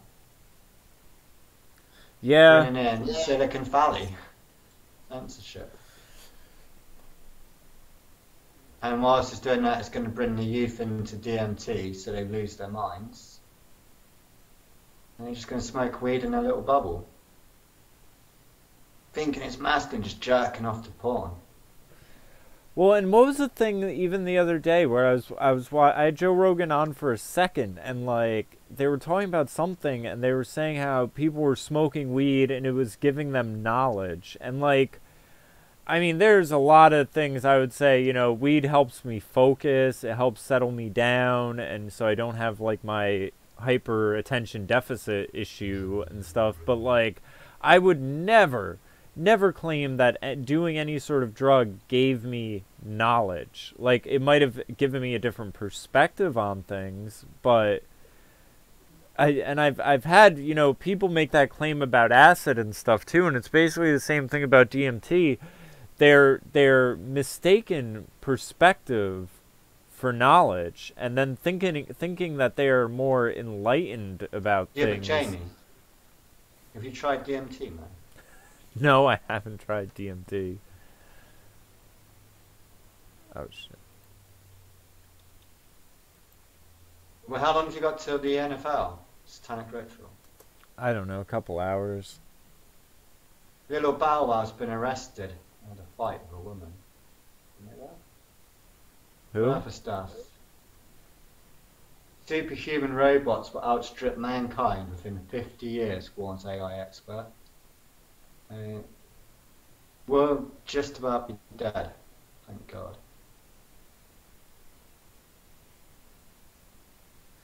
Islam is from Abraham's son from a slave Ishmael, while Christianity and Judaism is from Abraham's son from Sarah after God took her out of menopause. Sarah was his wife. So that's the differentiation.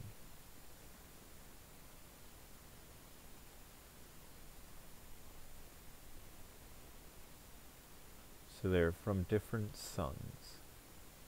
So yeah, you're going to have your meddling in Venezuela then. That's what it's looking like. Just sounds like old school CIA shit.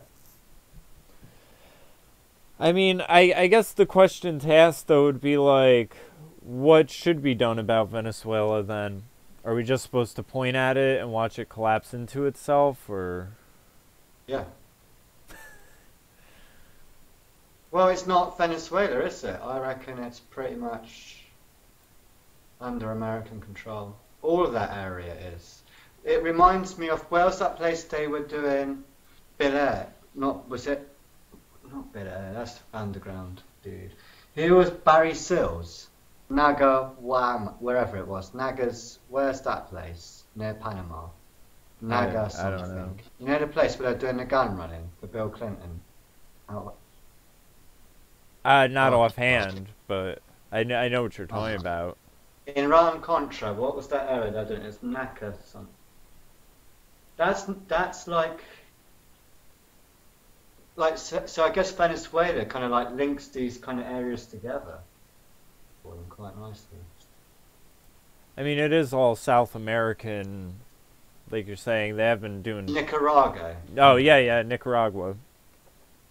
So if we look at where Nicaragua is on the map, I think it helps. Let's just bring up a map of where this area is, because I think it helps.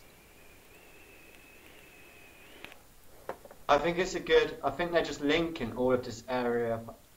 All of this has been done before by the CIA. You got Panama, and you got where they're doing all the gun running in that area. And then they've just moved on down Venezuela, just next on the list. America's non-stop meddling in that area, just non-stop. Well, see, the thing I was going to say is I think this is like the sort of trappings you end up with the leftists. Like I was saying, it's like the Coney thing where it's like, you know, I know, but the Nicaragua thing, it's just like literally the next country on. And it's like, come on, guys. Or I mean, I just think, see, it's like this double-edged sword where it's like you have these humanitarian crises, people demand that something be done about it. A lot of people would say they're being orchestrated, like the Arab Spring. That's what that's saying. It's like, see, I don't know of any, and just because I don't know of it doesn't mean it isn't there, but I don't know of us having any influence in Maduro and the implementation of socialism into Venezuela. I don't doubt that it would be there, and international banking and all of that stuff. That's very likely. But I mean, well, the guy they want to put in's got an oil company, hasn't he? I don't know. I don't know anything of it. It's some billionaire oil company, dude, that Trump wants to put in. Just sounds dodgy. Yeah, I don't like foreign meddling in general, but I mean, it's the same script. I mean, I just don't. I don't know, because it's one of these things where it's like. Dude, come on, man. Well, the thing I was going to say is like, what do you do about all of the people fleeing? Like, you know, because again, like, if you want to deal with these migrant crises and things like that, like, yeah, you got to figure out something, and I guess it deal with the issue at its root, but I don't know. You know, again, these people are coming from Ecuador and everywhere like that. Like, you don't want to be nation building, but at the same point, like, you got to do something to prevent all these people from fleeing their homelands. And I don't know. It's just you end up with the question of whose job is it to fix these places if they don't know how to fix it themselves. But you can't import the problems into your nation.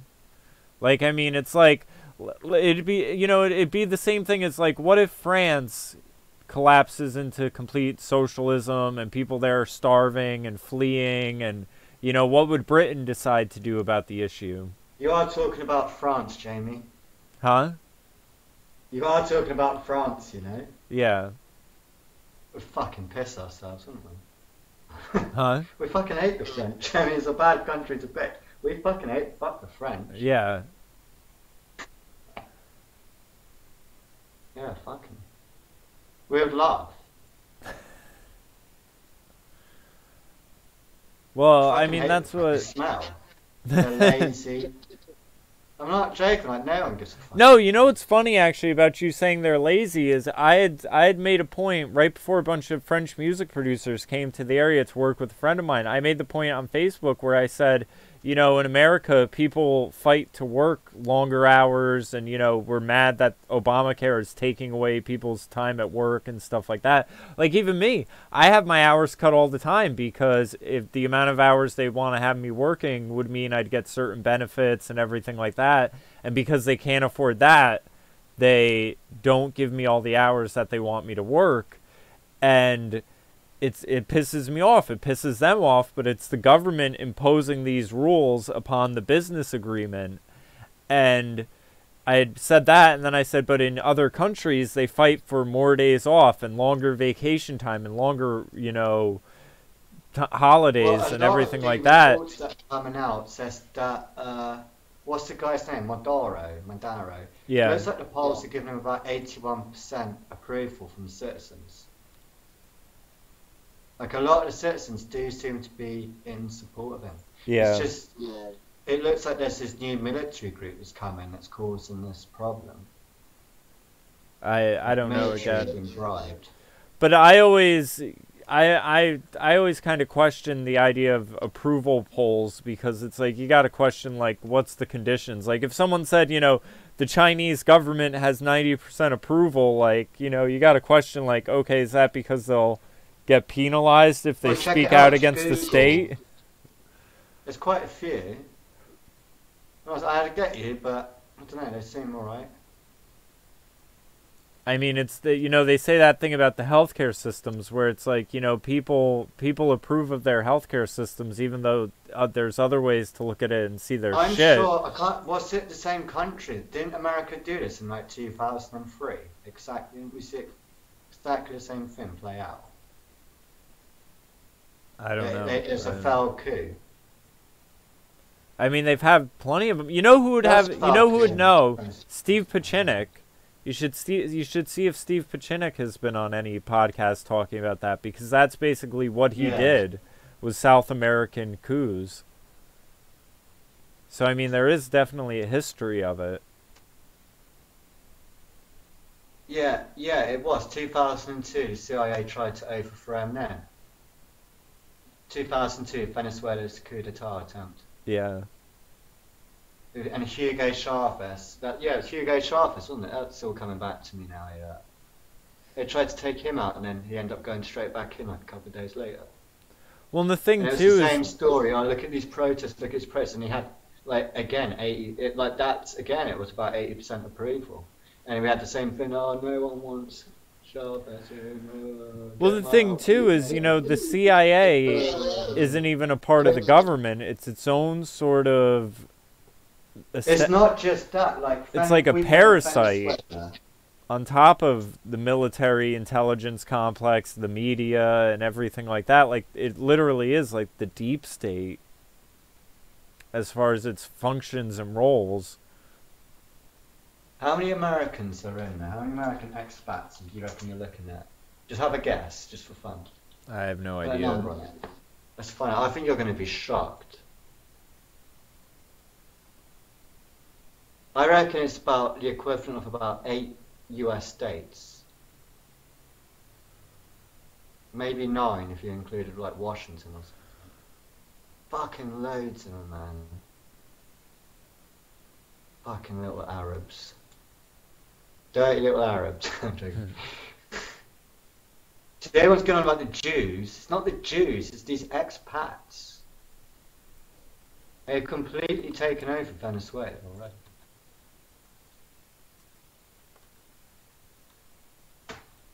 How many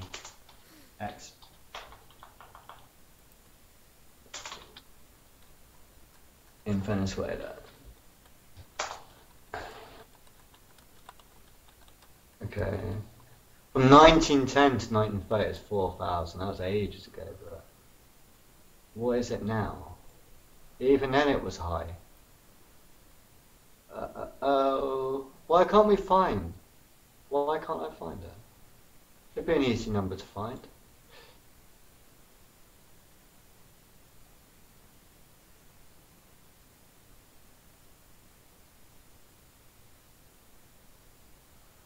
I don't know. I mean, I did find a site for like networking and finding them, but it doesn't give any sort of I found it. count. From 2016, 366,000. Well, that's quite a lot. 366,000. Yeah. Jesus Christ! What's the population of Washington? Do you reckon? No way. It's literally must be.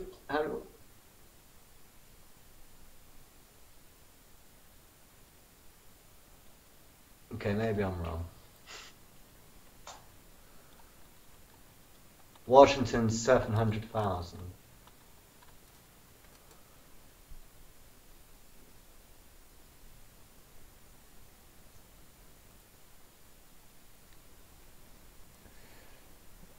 I think it's higher than that in Venezuela, see, because that was 2016. Reckon it's got higher, because they're saying it doubled pretty quickly.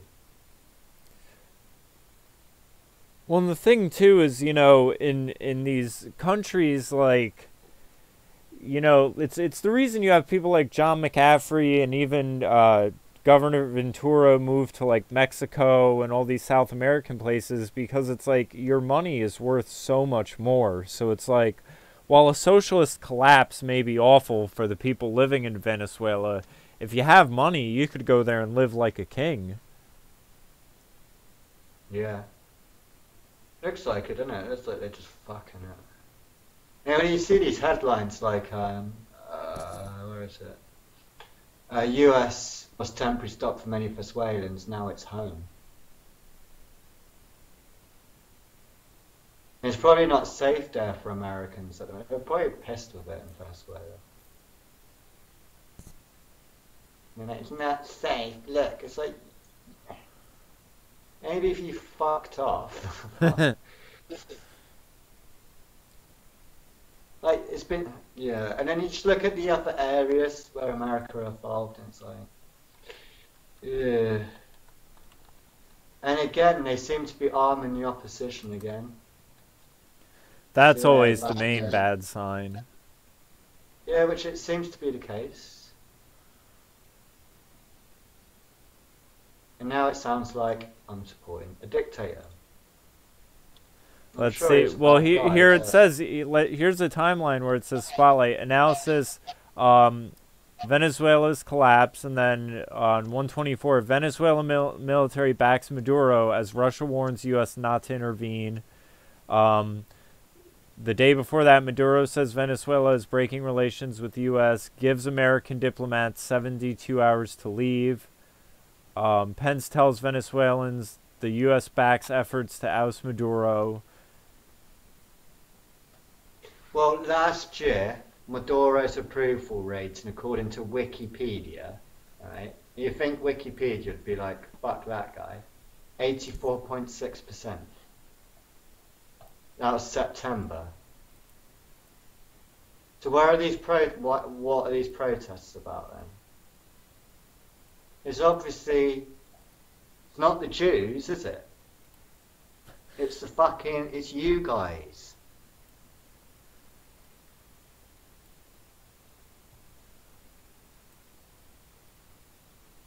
Well, I don't even know what the protests are. I saw the one picture of protest to... Like, dude, we've got so much tact. What we used to colonize. America's got no tact. It's just shock and awe. I mean, no. Delicate, slowly. Well, it looks like the protests lately, they aren't even protests, they're rallies for Maduro. Dude, I'm talking shit all the way through. I really don't know. But Venezuelan crisis. U.S. is sending aid at Gladius. Like, Jamie, you're in a Trump cult. Like, you gotta admit, this is not good for Trump. Trump is back to the old tricks. It doesn't look good for him. I'm not saying everything he does is bad. I'm not saying he's a racist. I'm saying he can grip them by the pussy still, but Trump, dude, come on. In Syria, he's still going on. Let's put Trump in. What's Trump doing in Syria at the moment? He seems to be up for bombing the shit out of that, doesn't he? I don't even know. I mean, part of it, like... Well, yeah, he wants to send the troops back. Here's the problem, though, and this is why I have an issue. He said it before. I've heard it so many times from Trump. It's gonna be amazing. We're gonna bring the Trump. But here's the thing, and this is why I have a problem with the idea of pinning this on Trump, is because the way I see it, like, I think when it comes to overthrowing these countries and everything like that, like, I mean, the president's really just the spokesman for the country. Like, I don't think they have as much say or power as people want them to. I mean, it's too easy for, you know, one person to just, you know, be, like, so it's like, whenever there are these operations... Trump. When has this ever fucking stopped Trump on Twitter, though? Trump's got total control on Twitter. What's coming out of Twitter is probably Trump. I'm not even aware of what's coming out on Twitter. I'm just saying, like, you know what I mean? The idea of but the thing I'm saying is the idea of overthrowing a country in a military coup. Like, do we really think Trump has the capacity to arrange a coup on a country? Like, this is a script. It's like you said, it's a script. It's been around way before Trump. Trump seems to be praising the Israeli strikes in Syria too. This is a machine that's been in motion far, far beyond. No, I get that. You know, any of that, and it's like. Part of the machine. See, but that's the thing, is I don't see how he's part of the machine while the machine is at the same in the same thing targeting him. Like, the machine is targeting him. Like, and that's because they know that we're gonna let me put this idea out. Like, it's almost how else like you get support for Trump, and yet it's such a great tactic. You get everyone that they know we hate him, then we have to defend him, and then we turn into our own cult. I guess. I mean, I could see it from that angle, but you get this cognitive dissonance. But it's like the thing I don't get... I think it's just beautiful. I just don't I mean, someone definitely is, because I was going to say, like, it... Like, you gotta admit, the Great White Hope, it's funny. I don't understand, though... He's being serious. But I don't understand, like... He really thinks it's the White Hope. Here's the thing. The thing I have an issue with, though, is Great White Hope. In every a little bit too much. Hold on, let me make this point. In every international issue, who are we at? At every international issue, who are we at odds with? Whether it's Venezuela or Syria, what country are we at odds with in all of these conflicts? Russia. Well, everyone. But according to the mainstream media, but according to the mainstream media, Trump works for Russia. So why are we at odds with them at every international issue if there's Russian collusion and he's Putin's gay lover? Just to fuck with your head. They just put shit out all the time, dude, just to fuck with you. So why has there been a 2-year Russian collusion probe that has SWAT teams kicking down Roger Stone's door? This is where I'm having an issue with... That was a TV show. Like, Roger Stone is just a walking TV show. He always has been. It's just there to do exactly what he's doing. What he's always done. He's not a politician. He's like, he generates media frenzies. That's what his whole career is, just media frenzies. And yeah. He also, because he's got cocaine jaw and he's got AIDS... He's got lots of dirty secrets on him. Roger Stone didn't ask the FBI to kick in his door. I mean, I understand Roger Stone... That's what I was trying to say last week, all the way through. I think he did. The whole thing I don't know. This is attributing... Roger Stone was hold on. It. Just this like is... CNN was in on it. The See, FBI but here's the thing. This attributes so much evil intelligence to a massive amount of people that I don't think are that bright. And that's where my hang-up really is. Roger Stone, his whole job is to cause a media frenzy. He's just caused a media frenzy. And he's going to get let off because the fact they filmed it. And I understand all that, but what the point I'm making is this attributes... He lets black guys fuck his wife. He's an actual cuck. I know, yeah. But again, we're attributing, like, the underlying point of all of this would be... He's a cuck! A real one!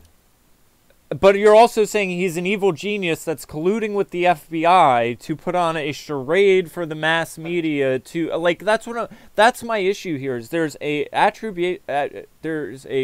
attribution of so much evil genius to a large swath of people that I don't think Roger Stone is an evil genius. I think he is good at creating uproar and, is a cuck and, possibly blowing lines in Florida. And Trump goes back a lot. They're making it sound like he's joined the Trump campaign. No, he's always been with Trump. Yeah. And I mean, even like Cenk Uygur, to his credit, when he said to Roger Stone, "You're a hatchet man, Roger Stone." Like Roger Stone says, he's the dirtiest trickster in the game. But again, I don't think he's evil genius. I think he's good at creating uproar and controversy. But I don't. Like, I watch InfoWars quite a bit. When a guest comes on, I mean, you say, "Oh, cool, it's this guest, it's this guest." Oh, wow, like I'm. Bit stem, I can't think of guys like Steve Pachanek, yay, or it's like Mike Sanders. Actually, that's the thing. Yay. And then it's like hang on, and then it's like we've got Roger Stone on again. It's like, but that's what I'm saying. Let's be honest. When you're talking about this issue with him and the FBI and all that, you're basically talking about Roger Stone as if he is Steve Pachanek, and I don't think he is. I think he's handling his brilliant InfoWars down with him. Yeah. And I agree with that completely, but I'm saying ever since Roger Stone got involved with Alex Jones, InfoWars it's still good, but it's been a bit... It's like it's like the official Trump news network. Yeah, and then you had the massive exodus of all those people that left. Bakari, and you barely see Leanne and Joe Biggs and all of them. Yeah, you're right. But Melissa Melton said it was like cult level bad. Yeah. And they also... And I just think Roger... Okay. And even Roger Stone with Owen Schroyer. I saw Roger Stone after his court appearance. He's doing Daily Caller with Owen Schroyer at his side. I would even go as far as say I think Roger Stone is grooming and handling Owen Schroyer. Lock him up! Lock him up! Lock him up! It's like, fucking, this is pantomime.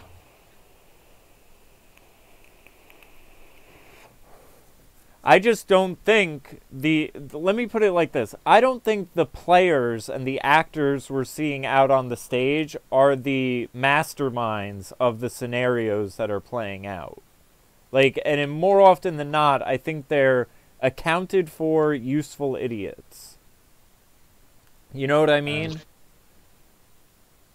Like, I think there's people behind the scenes, as always, that are moving the pieces around And, you know, when you know someone's a troublemaker, when you know someone's a buffoon, it's kind of easy to add them into the calculation and just have them do what they do. Like Alex Jones, that people, you know, he brings up the point that people ask, why don't they take Alex Jones out and this, and that? I just sent you a link, bro. But it's Alex Jones is just accounted for. You know how to dismiss him and discredit him, and, you know. I sent you a little gem. But I don't think Trump or Roger Stone or any of them are the actual masterminds and shot callers. I think it's people within the CIA, like your Pachiniks. Check out the message I sent you. Yeah, I'm bringing it up.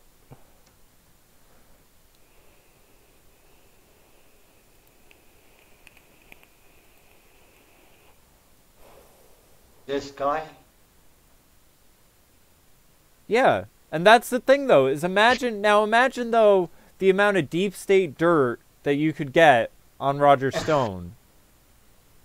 You get AIDS from him, and an STD, and a sore ass, and a lot of media hype.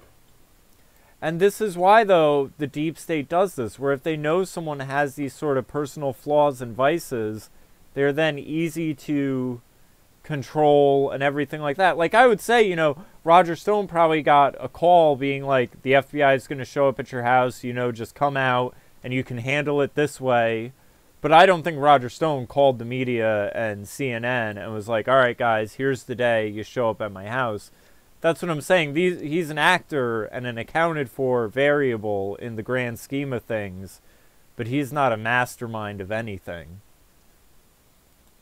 Except maybe the downfall of InfoWars. But even that, I think he was just inserted there. Does seem to be a bit of a hand, and he's got the... And I think he's handling and grooming Owen Schroyer. That I definitely... Yeah. I just think InfoWars has really plummeted since that asshole. I don't like the guy, to be honest. I think he's a dirty little creep. Yeah. Cocaine draw creep. I'm just surprised that him and Alex Jones has got some weird... And also, the Ted Nugent thing is freaking me out, him and Alex Jones. I mean, come on, man. That's a blatant child groomer. Yeah, Nugent's a questionable character himself. And somehow, like... And that's the thing, you know, the right wing, they kind of have these trappings, too, where... there are no protests at videos from some sort of international holiday. That is probably in regards to Venezuela, I'm just seeing now. But I think, like, Nugent hides behind this veneer of, like, Americanism, where people then just sort of bypass this stuff. Have you guys heard of Yuri Bezmenov? He explains the current situations we have in the U.S. today. Yeah, I'm aware of the videos. I haven't sat through one of, like, the 3-hour ones in a while. But, I mean... He's definitely right. And that's the other thing, too, where it's like everything that we've done to these foreign countries to subvert them and bring them down is also happening internally. And it's like, that's why when I'm getting asked about, you know, Syria and Venezuela and what we're doing elsewhere, like, I more often than not, I have to just plead ignorance, because my concerns are far more on the homeland front, like, with my own nation being subverted and brought down, than Venezuela. Like, I mean, it's shocking and such a testament to the ignorance of the American people that at the same moment that we're, you know, talking about how socialism has failed Venezuela, you have swaths of people who want to import it into America. And, you know, I mean, they're already gearing up for the 2020 presidential elections over here with all the Democrats and the guy from Starbucks and everything like that. And I mean, it's about to get ugly over here. I think you're going to see the Democrats destroying themselves in this effort to try to get Trump out of office. And there's just too much happening within America for me to really pay too much attention into the downfall of anywhere else at this time. Cloud Strife, what's going on? Any topic you would like us to bring up or discuss? I've already gone through Yeah, a I'm handful of them. I'm looking at guitars at the moment. I'm being naughty.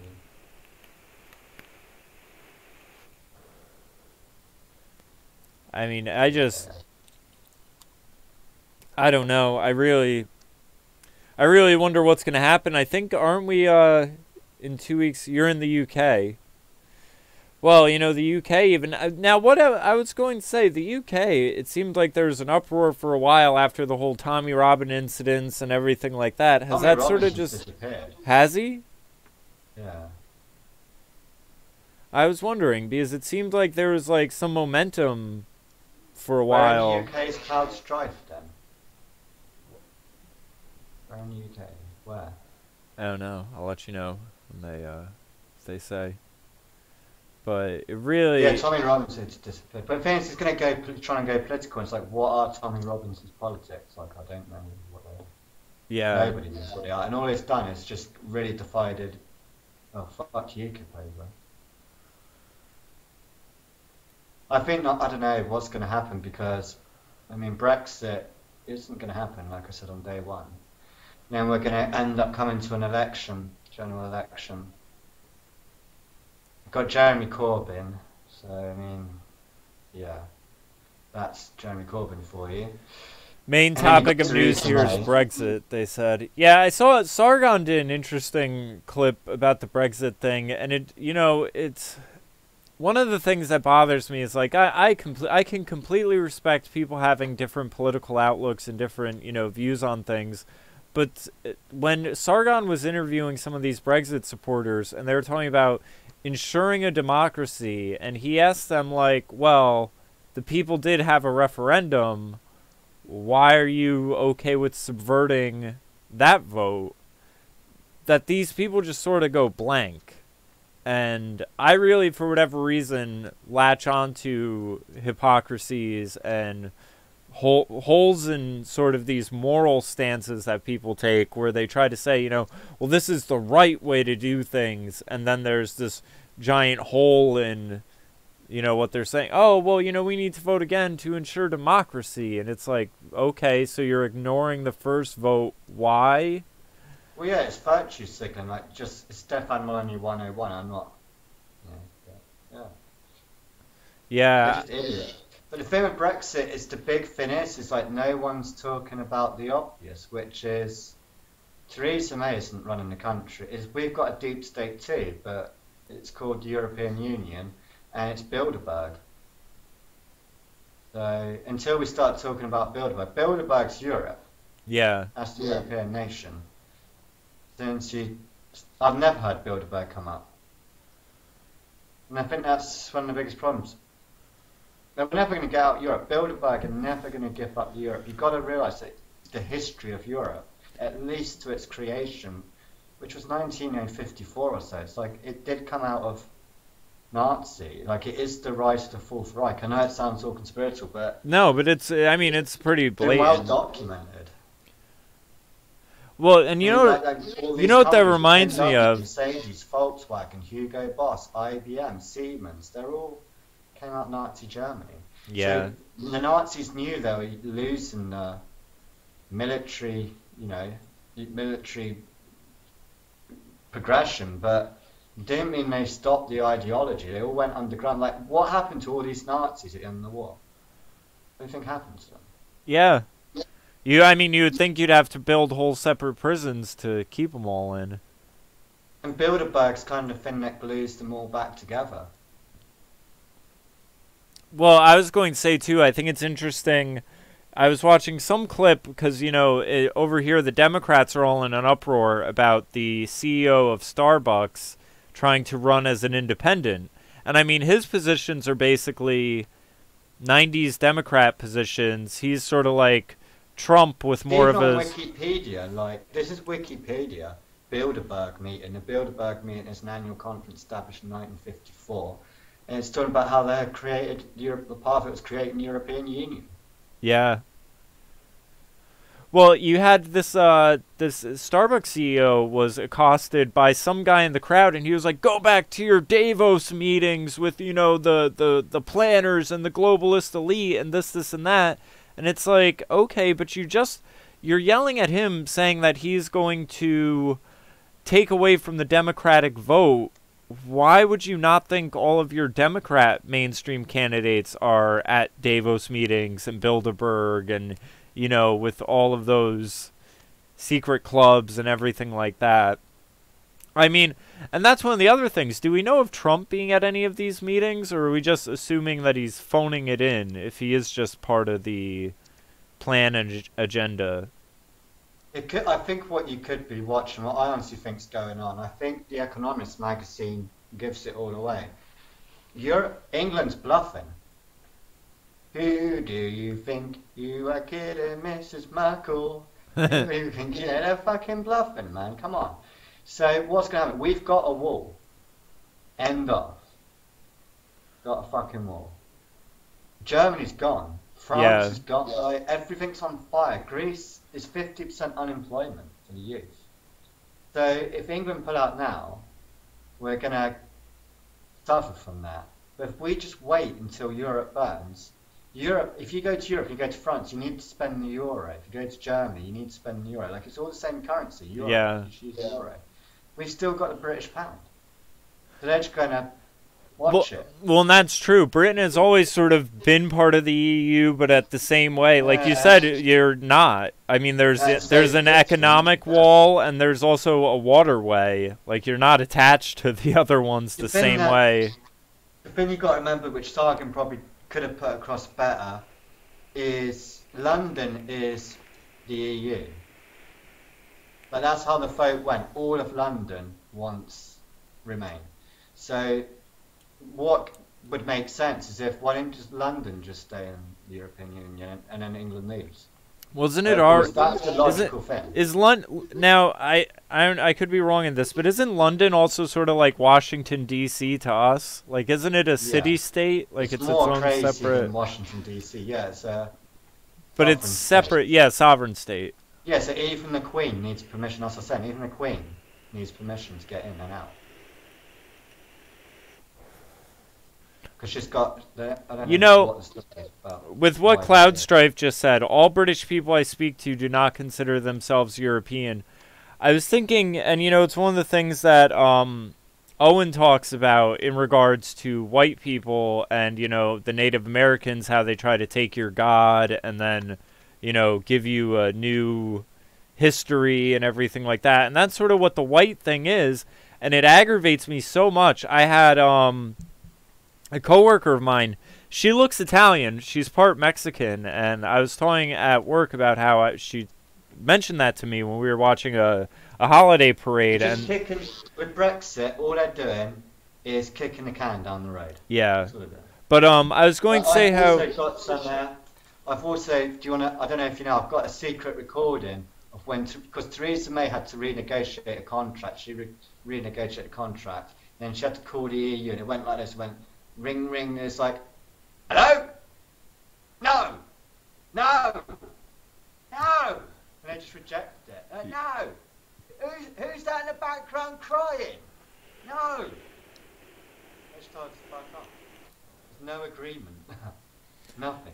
Well, the point I wanted to make... In the media, it's all like, I don't know if you've seen this, but all over the media, it's like, we're going to have to declare martial law. There'll be food, shortages, businesses will go. We need to be prepared. We need the military ready for Brexit. I have seen that, the fear-mongering around if it were to happen. How martial law? Yeah. The point I was going to make, though, is, and again, like saying... We've got Theresa May's Plan B is running out. Plan B is the same as Plan A. Yeah. It's the same when I kept going about there's going to be a soft Brexit. I said from day one, there's no such fucking thing as soft Brexit. Yeah.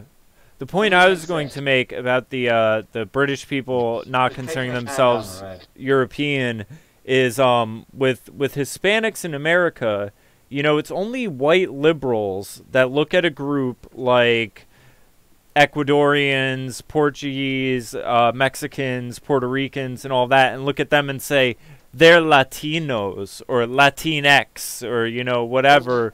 Like, those groups, an Ecuadorian sees themselves as Ecuadorian, not Latino or whatever. And it's the same thing they've done to white people. Like, yeah, we're all white skin color wise, but I'm British, German, Dutch. Like, you know, there are nationalities, and political correctness does try to erase those individual nationalities. This is what's going to happen to England, because the old generation, they're going to, no one trusts. One thing that everyone agrees on in Britain and now, is that for real, there's no denying that you cannot trust any of the parties we've had. We've always had the same views, like Democrat or Republican. We've only had the two parties. So they're going to get a complete, what's the word, where it's just like a protest vote. You're going to get so many people just scribbling on the ballot paper in record numbers. So the people that are going to be left over that are going to vote will be the Polish, the Eastern Europeans, the Islamists. Yeah. And the Muslims are going to end up dominating. Well, that's even like what Cloud... We've already got a friggin... What Cloud Strife just said is... Mayor of London. What Cloud Strife just said is, what's interesting is the people support leaving and stronger border controls, but they are constantly underreported views on TV. And what you're describing is basically that playing out at the ballot box, where you have people that have just sort of abandoned... They're not going to bother. Yeah. That is the outlook for Britain. They're not going to... It's done. Like, they thought Brexit didn't happen, okay, but everyone's out. That's the impression I get across the board. And that includes... And that's what Cloud Strife is saying. The Remain don't even want the referendum because they know they won't win it.